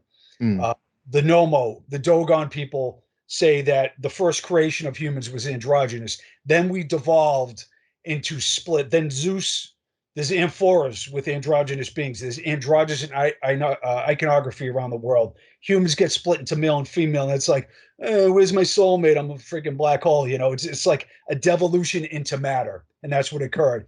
And the metaphysical take is that we are reemerging to a more less needy, less desperate species that's evolving into more of an androgynous nature. All the gods are androgynous. Even the spiritual masters are displayed as androgynous. And whatever people overvalue or over relate to in modern society, whether the left and the right take it in hard directions and they see things that aren't there. I just believe that there are more beings coming back to the earth, and we are moving back into a more androgynous nature. That's what the mystics say. And like everything else I've mentioned, every culture around the world, like the Zuni culture sent Wee-Waa to Washington, D.C. in the late 1890s. He was a shaman, a man dressed as a woman. All the newspapers, he meets Teddy Roosevelt. Indian princess shows up at the White House, and he's a man dressed as a woman. He's a powerful Burdock, two-spirit people. The natives have this reverence for gay, lesbian, and transgender people, thinking they're embodying the two polarities better than the split dichotomy that the rest of us embody. And so there are these traditions that, you are more connected to the metaphysical world when you are less sexually ambiguous. And yeah, I'll just say that I feel like these souls are showing up on Earth, and I don't know if that answers your question, but I think that's what may be occurring. I think it's fascinating because to me, I'm looking for patterns, and I'm looking for different parts of the jigsaw puzzle. So we've got the gods, as you're mentioning, the giant gods, and gods in general being androgynous. We've got the androgynous kind of societal mindset, especially in the younger generation at the moment. We've got the kind of like the push, or at least the support for the trans thing going on. We've also got, we could bring into this the grey agenda, and this kind of like this idea that a lot of people are being abducted by greys, having UFO experiences, and some of the messages that they are getting is that there is a hybridized human race of kind of like alien DNA being mixed with human DNA. I don't know what your guys' take on that is, but that's kind of another part of the jigsaw puzzle. You've also got another part of the jigsaw puzzle, which is it's another push. I don't know who or why, but the AI agenda and the transhumanism agenda. And I can tell you, I've come across a lot of reports and future kind of concepts of trying to merge humans with AI and kind of technology. Some of it is kind of like beneficial, but some of it I'm very wary against. For instance, Bill Gates talking about us at some point having an electronic tattoo and an electronic kind of ID that kind of encompasses everything, almost turning us into robots. The androgynous thing I have some concerns about, again, because it's taking the sexuality and the sex out of it and almost turning us into like a product of like a factory kind of what do you call it, factory product, if you like. And then you come across news reports saying that actually humans might not even need to reproduce by having sex, because the Chinese are now working on an artificial womb. I don't know if you come across that report, but they've actually got an artificial womb where they can take an embryo and they don't need a human womb anymore. I just have concerns that all of this is pushing the human race into some kind of like machine manufactured artificial product, and I think that this may be a part of it. And my concern is who's doing it, where's it coming from, and why. Artificial wombs, but it cuts out shotgun weddings, that's for sure. Yeah. If I can go on, I was just going to say, I just can't help going back to the Matrix movies and Neo waking up in a pod. All right, getting slightly back to the giant thing mainly. Yeah, I was going to ask about the connection between Herne the Hunter, the Green Man, all those pagan things. Now, the Green Man and Herne the Hunter always seems to be portrayed in books and films and things, or TV shows like Robin Hood and that, as a real big guy. Is there like a connection between these ancient giants and those pagan kind of ideas of the Green Man, or is it just me thinking that way? Yeah, it does appear to be you thinking that way. No, just kidding. There is a couple. Well, you got the classic thing, haven't you, with the Robin Hood story? You got Little John. I mean, that's one of the things that, and they, as you probably know, probably your listeners know, that there's a kind of tradition going way back, linking him with the Green Man mythos. With the whole kind of Robin Hood and the Green Man mythos, and so it could well be. I mean, you go back. You're also going back to like the whole St. George story kind of starts linking in with that as well, having emerged from that kind of thing. But I'm fascinated because you've actually got like accounts where there's even one which is said to be the burial of Little John in Nottingham, not in Nottinghamshire. It's in the book actually. It's supposed to be the grave of Little John, and he was actually buried there. And there was also his was it a quarterstaff or some kind of weapon that he had, like a huge bow and arrow type thing that was on display up there as well. But whether the Green Man mythos, I mean, I think we haven't really gone into that side of it, but we've seen this change happening over time as further you go back, having less pagan motifs, then blending into Arthurian stories, then blending into more Christian stories. Because the Arthurian thing really was big. I mean, that took over before the Arthurian thing. So we're talking about the 5th century AD, probably, maybe 6th century. That's when the Arthurian story kind of started emerging really strongly for some reason. It might have been a bit after that, and then it was popularized with Geoffrey of Monmouth and various other writers soon after that. But before that, everything was related to giants. It was like the giant stories, the giantess stories, cannibals and things like that. And then the giants who were heroes became known as King Arthur. Arthur was the hero.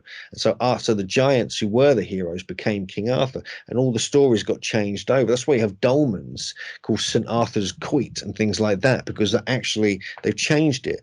And then it became like the devil became the giant, when you're talking about like the devil. There's even stories of the devil carrying stones in his apron and like being tricked at certain points. So you can see there's like a timeline, of changes going on there. But whether there's a direct connection with the Green Man, I'm really not sure. It's interesting, and also the idea of where was I going with this? Yeah, I know. We were talking about it before. There's a lady called Deborah Hatswell who talks about British Bigfoot. You alluded to it in part 1, Sasquatches and things like that. Now, obviously, the US is pretty big place, lots of places where Sasquatches can hide out and things like that. Now, Deborah maintains the idea that there are British Bigfoot here. Could that, again, be connected to these idea of giants, that maybe if there is Bigfoot kicking around, maybe people have misidentified it and thought, well, I think it's a Bigfoot, says someone, but in fact, it's actually a giant, a human giant, if you like, or do you think we got a bit of mix and match of both going on there? You want me to go? Sorry, I was muted now. I was just unmuting myself. I apologize. But no, I've actually got it up in front of me here because I was hoping you were going to ask about this. Because there's, in Welsh tradition, there is a Bigfoot story. People who've witnessed it. It was collected, I think, in the late 1700s, early 1800s. There's a place called the Hairy Man's Cave. That's what it, in North Wales. And they talk about shepherds actually witnessing this giant man who was completely covered in hair, but he looked like a human, but he was completely covered in hair, wandering about. And then you have all these stories of ogres in the area. There's a place called, I think, the Ogres Pass or something like this. And also you have like various stories that then got picked up at that time that talked about this.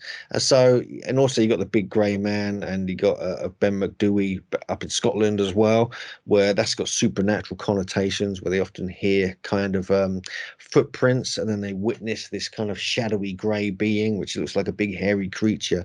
But people have actually like kind of, there's like you say, this person who's been doing this research, I'll be following this other guy who's doing research on British Bigfoot as well, and there's like more and more, not just sightings, but more of these secret traditions that were often thought to be like giant traditions might actually be referring to this.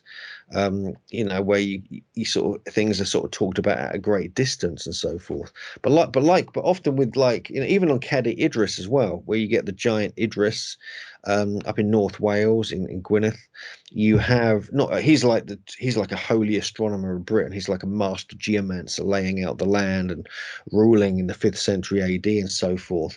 But there's a beast who was called Monarch of the Mists, or the Grey King, who was associated with Snowdonia and particularly Cadi Idris. So there's like a mix of these different things going on where you get these different stories. But I mean, I'm pretty much, because Britain's so small, but there's a huge amount of woodland here still. Who knows? Maybe they're still around. Have you guys heard of the hairy hands? No, but that sounds freaky. Yeah. So this is mythology, but it's supposedly kind of supernatural, ghostly. But could it be ghostly with the Sasquatch vibe? I don't know.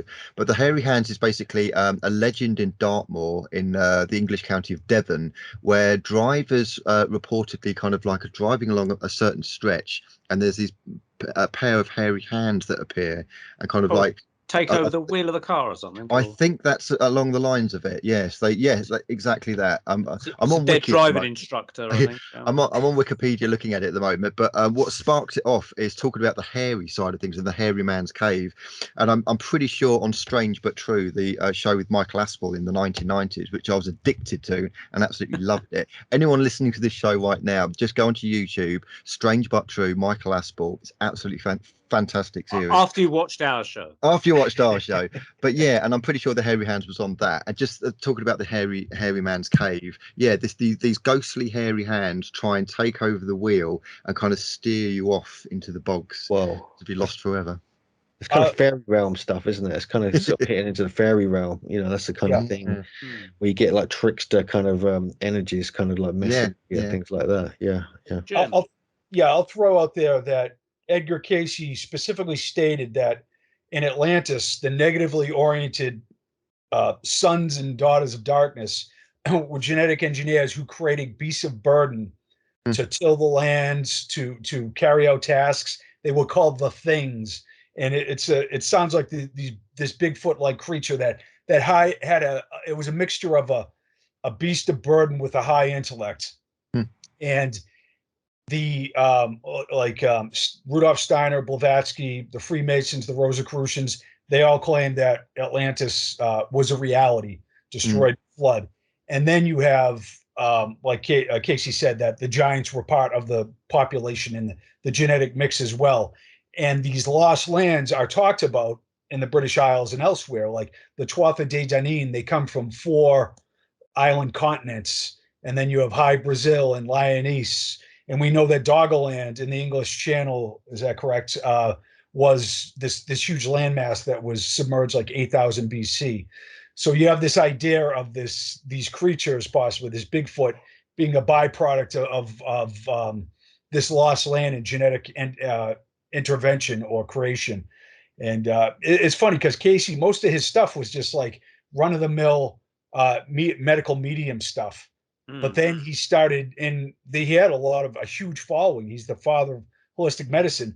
But then he started to talk about Atlantis and hybrids, and he was a conservative Christian. So he was really freaked out because he would tap into the source who talked about reincarnation as a reality. And eventually he just came around to agree with it. So the conservative Christians think he's evil because he believes in reincarnation and things like that. So there's this rifts, but I just find it really interesting, these ideas of these beasts of burden being created, that everybody seeing this Bigfoot-like creature. And you and I were talking before at the break about the idea of the lost lands is definitely tied to advanced civilizations and giants. That's for sure. And so what is the Lost Lands? Like Atlantis and these other places? Yes. Lemuria and things like that. Lemuria in the Pacific. Atlantis, Casey says there were 3 destructions, 50,000 BC, 28,000 BC, and then the final one about 10,000 BC, the Younger Dryas impact event. And that was the final destruction that Plato talked about as well. The complete disappearance of the landmass in the middle of the Atlantic. From the Canary Islands over the Caribbean, like a huge landmass. And that's where the gods came from, the survivors. The zoological nightmare of the Fomorians came from this lost land, once again, when you talk about these bizarre creatures and hybrids that we're talking about. So interestingly, in Kent in 2015, they found a bizarre hybrid animal burial where they took a bunch of animal pieces and made a composite hybrid burial. And the archaeologists said that ancient Britons had the same hybrid beliefs that the Sumerians and the Egyptians have. You could Google that and find the article. It's in Kent, I believe. Human bizarre burial. But the ancient people of all these cultures definitely believed that these hybrid creatures were real, which is interesting. And what are we doing now? We're again, a news source. Let's see if I can find it. Somebody has tried to hybridize a pig and a human. I came across that recently. Nice. I don't know who comes better off, the pig or the human. Yeah, right. It's really dangerous territory. Here we are, National Geographic. So reputable source, nationalgeographic.co.uk. Human pig hybrid created in the lab. I think this is dangerous. I don't know what you think. It's Dr. Moreau, isn't it? Really? That's pretty because the morality of it, humans have certain rights, pigs get slaughtered for bacon. Human hybrid, where does that lie? Well, in terms of legality. I'll give Edgar Casey's take that a lot of these Atlantean ideas are coming to the fore once again. Strange interactions with genetics. Yeah, it's good to be Larry because science. I'll quickly say in 2015 they showed a robot built by Boston Dynamics. And it's going like this, and it's falling back in the fountain. Everybody's laughing. And now they showed the dancing robot. I don't know if you saw the video. And all these fucking people are saying, "Oh, isn't that cool?" And I'm like, "That's Terminator 3. Are you out of your mind? You imagine security force of those fucking things coming in?" It's like, have you seen the robot dogs with the machine guns mounted? And it's like, insane.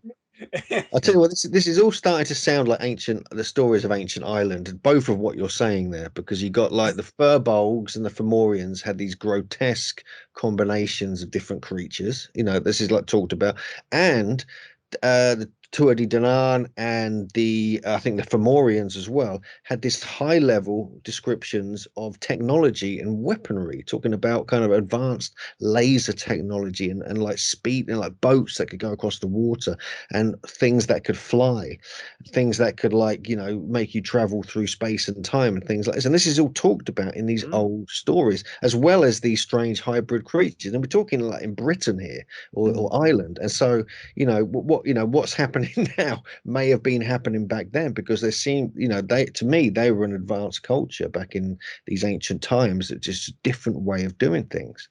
That's a good point. Like the descendants from these lost lands, like Nuada of the Silver Hand, he had an amputated mechanical hand. He had, MacMahon, what is it? MacMahon Maclair, Isle of Man is named after. He's the sea god, and he has a silver chariot. And he has an invisibility helmet. And you gotta why is Lord of the Rings so enthralling? Why do the archetypes like this grab people's attention? Because there is truth. That's what Tolkien was drawn into this world, because we're recreating this freak show acid trip world of the past. And we do have to be careful, but these themes are coming through once again. And I think it's being done on a less humanistic way these days, where it's like cold technology. Everybody's out to lunch. They're checking their Bitcoin price, so they're buying an NFT or some crazy thing. There's like a disconnect from reality. Like our hands are not in the earth anymore. And I'm not going to get in the soapbox. I'm just saying that be wary of technology, for damn sure. And I'll just say, somebody's tweeting the other day about why they're depressed, and he's like, "Is it because I stare into a flashlight that gives me bad news all day?" You know what I mean? The freaking iPhone, it takes your mind to the lowest level of the Denver airport, where there's like aliens and generals. It's like, what the hell is this? It's like the shittiest technology. So sorry, but yeah. I mean, we talked about the Smithsonian and them hiding all these bones in the US and secreting them away and things. Is there any evidence for the bones in the UK being pushed around to any secret places? Yes, there are. Yeah, there's a few. I went to the Isle of Man, and I did a bit of. There's known skeletons and bones unearthed there. We've got a whole section in the book. That's a fascinating place in its own right, with the megaliths and everything else. But we knew there was an account. We knew it had ended up in this museum, And I looked through the records at the museum, and it was known about, it was recorded, it was reported. I think it was a 7.7.7.5 foot skeleton, maybe 8 foot. And then it said, oh, and then this report that we read, oh, well, it's vanished. It's mysteriously disappeared from the collection, and that was the end of it. Do you know what I mean? And I was like, really? I was like, we could have had some evidence here, right in our hands. But again, it's the same thing. It's like, I don't think it's just they're just covering it up. I think there's a whole other thing relating to the fact that people want to have these relics. They're very important. They're very sacred relics if the traditions are known about. We're talking about these kind of elite sort of Masonic kind of groups that kind of want to have access to these things for their own kind of purposes. So I think a lot of them get disappeared like that, and they're in private collections because they don't want this kind of different history emerging. And I think it's much more prevalent because of the Smithsonian Institution in America. But the problem also in America is that you have NAGPRA, you have the Native American Graves Protection and Repatriation Act, where that came in 1990. So over there, it's technically illegal to have anything on display or have anything in your possession. You can go to prison for years for it, get huge fines and things like that. And there are similar kind of ethical rules here as well to do with grave goods and bones and things like that, which gets more tighter the more time goes on. But there's also one other thing just relating to that, is like the kind of change in not just the disappearance of bones and artifacts, but also the disappearance and the kind of ridiculing and removing of these stories and traditions from school curriculums. Because back in the 1920s, up until the 1920s, these were being taught at school. The traditional version of how England was founded was that Brutus came over from Troy with Quirinius after being defeated there, eventually made his way to Britain and founded the British Isles after battling with giants, founded Londinium, having Gog Magog as its porters and protectors and things like this, and then all these other stories would have been ingrained into that story of Bran and his head and all these different things, and it kind of got Christianized and pushed out and changed to like bring in this really dull version of history just to do with like the Romans, and then before that there was a few stone circles, before that was the dinosaurs, and that's pretty much all you get. And so there's different elements of like the way things are covered up here, not just the disappearance of the bones. Yeah, now it's interesting, like we seem to push dinosaur movies, as you mentioned. Dinosaurs are big things, quite popular with these films like Jurassic Park and whatnot, but as soon as you want to talk about the history of people, it's like there's a lot of closed doors and hushed tones about going on. And, I mean, the fact that English Heritage are making so much money out of people visiting Stonehenge, and yet they're not paying homage to these giants that allegedly built it, Giants have rights too, We should start a campaign. Yeah, diversity and all that kind of stuff, Well, in the late 1800s, there was kind of a war of science and religion, and science won, and partially rightfully so, because there was a lot of misinformation or disinformation, or a lot of wrong information, I should say.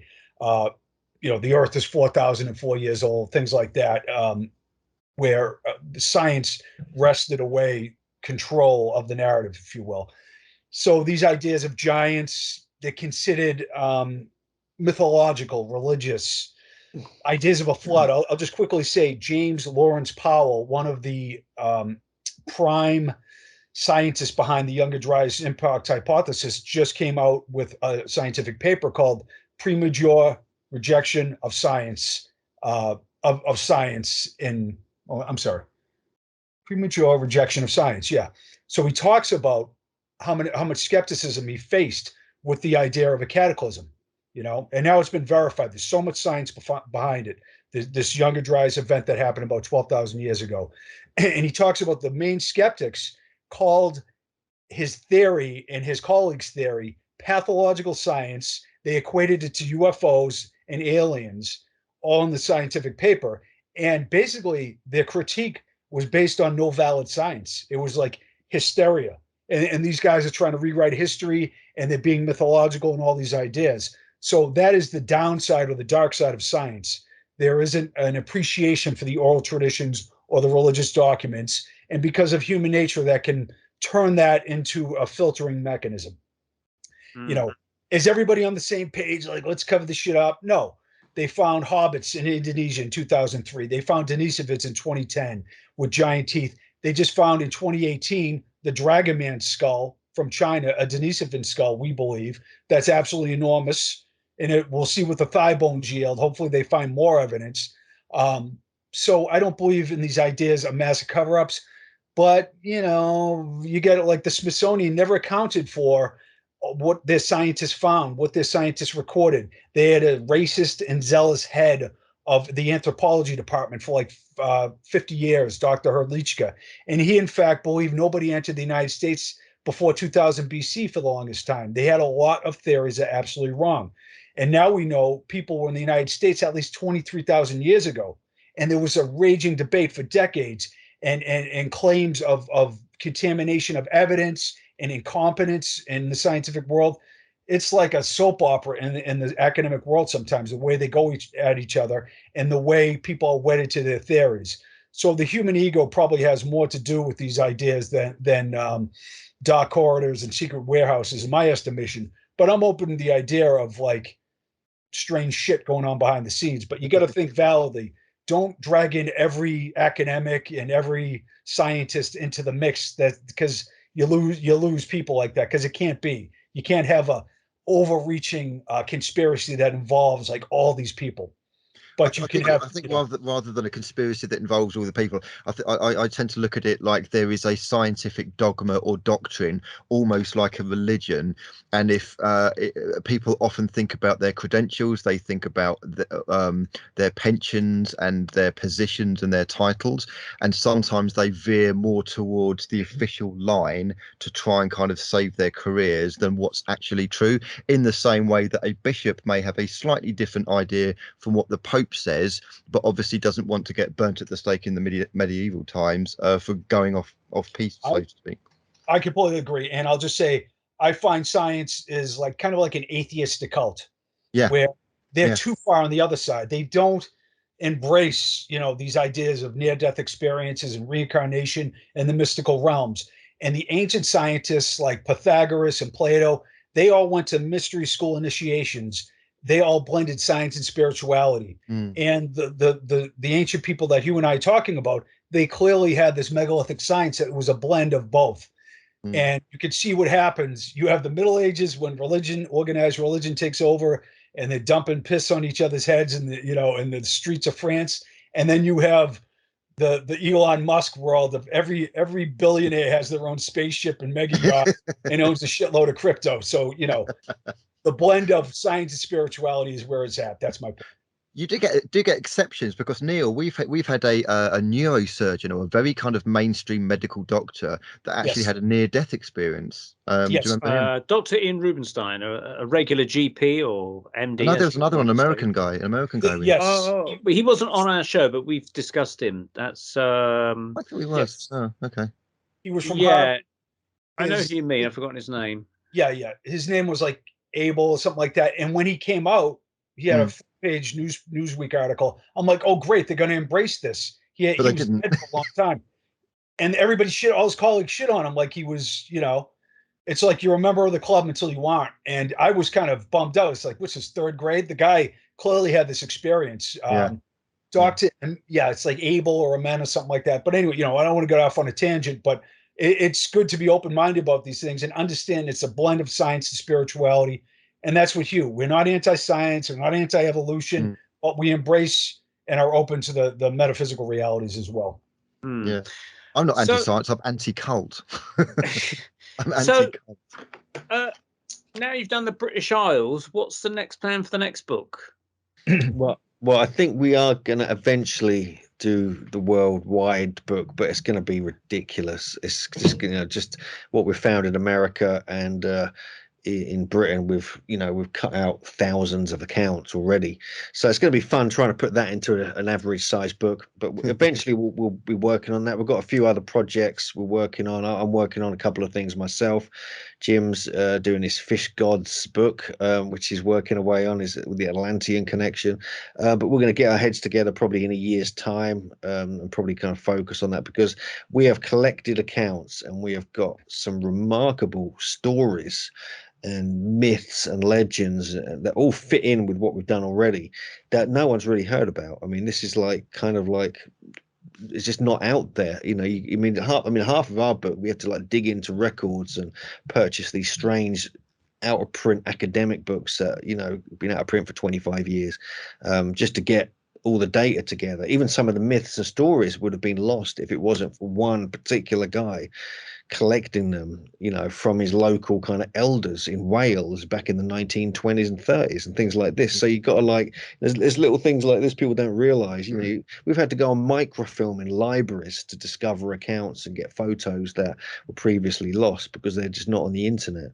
And the internet is only like a small proportion of our research nowadays when you're looking into this kind of thing.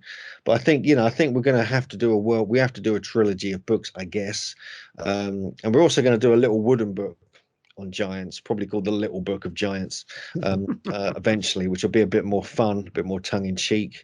But yeah, I don't know what else. You're working on the fish gods, right, Jim?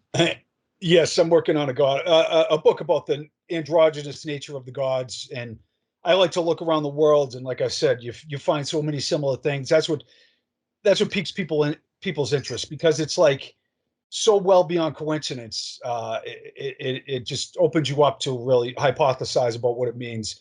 But I would say, yeah, like our previous two books, the book we're talking about today, I think they're just really well done. It took us years. Once we finished, quote unquote, it took us another year on each book. We were diligent to get to the bottom of every story we could.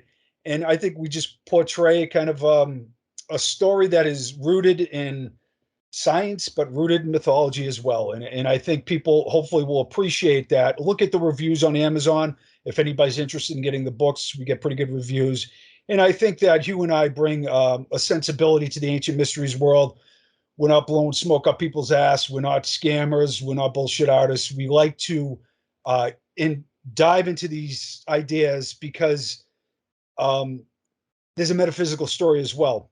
There's almost a self-improvement story, studying ancient people and ancient myths and ancient ways of doing business. And I feel like, for us, it's helpful to read the mind of the ancients and see what they have to say about the nature of reality and what all these stories mean, kind of like in a Joseph Campbell-esque way.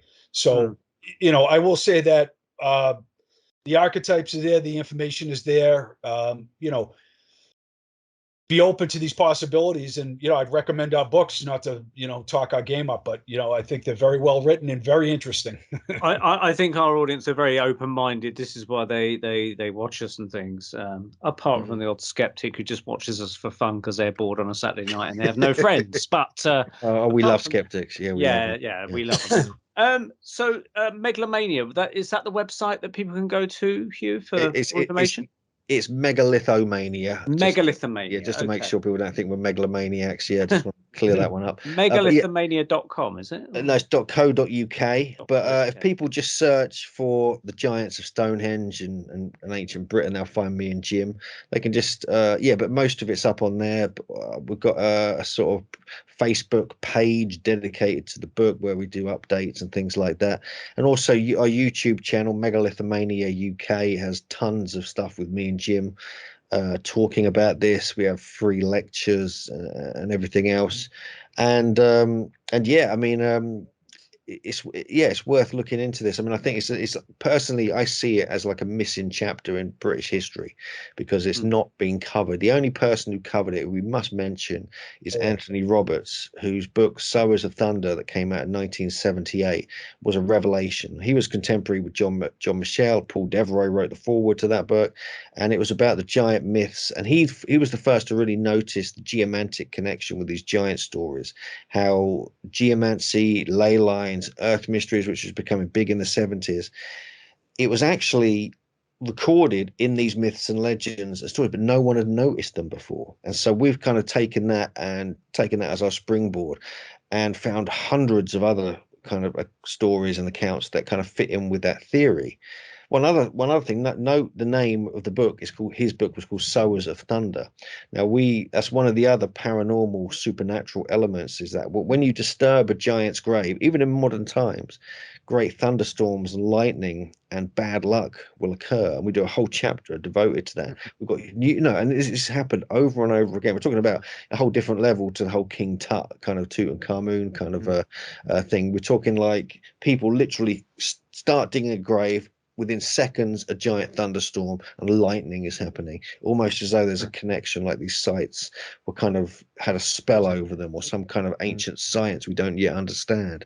So there's this kind of thing as well that we get into in the book, and we did dedicate it to Anthony Roberts, and I just wanted to throw him in there because he was one of the biggest kind of inspirations and the kind of quiet guidance that we followed when putting this all together. Excellent. All right. Well, thank you very much. We're running out of time now, but it's been really, really interesting. So thanks to Hugh and Jim, authors of The Giants of Stonehenge and Ancient Britain, available from Amazon and all good bookshops and online shops as well. Good luck with the future work and research you're doing. More digging up and, well, take rubber shovels is all I can suggest. If there's storms are brewing when you go digging. But yeah, good luck for that, and also your tours as well. And for the future research on giants and gods and all the other stuff. It's all very interesting stuff. Any final words, Andy, before we go? Yeah, I just want to say thanks to Jim and Hugh, and I'm pretty sure we'll have you guys back on the show at some point. I just want to do a shameless plug. One thing I've always wanted to do, Neil, for my tuned in events, my kind of paranormal group, is create its own leaflet, which I've done recently. I've only just really got around to it. So here is it. Oh, the camera's going to really misbehave, isn't it? Yeah, it's fading in and out. Turn it to, yeah, that's it. I can just turn it to one side. There we go. Yeah. So this is kind of like, people probably can't read it because it keeps kind of not behaving itself. But basically, what I'm looking to do, if anyone's listening to this, I'm looking to do more kind of like demos, talks, workshops, investigations, paranormal investigations, ghost hunts, all of that kind of paranormal woo-woo stuff, preferably within the southeast of England, so London, Hertfordshire, Bedfordshire, Cambridgeshire, Buckinghamshire, Essex, that sort of area. And if anyone's listening that would like a kind of event that's either paranormal or clairvoyant or of that nature, then do get in touch. Tuned in events, tuned with a D, in events on Facebook. And get in touch, because I'm looking to expand things a little bit. That's my shameless plug. Okay, well, I'll do a shameless plug.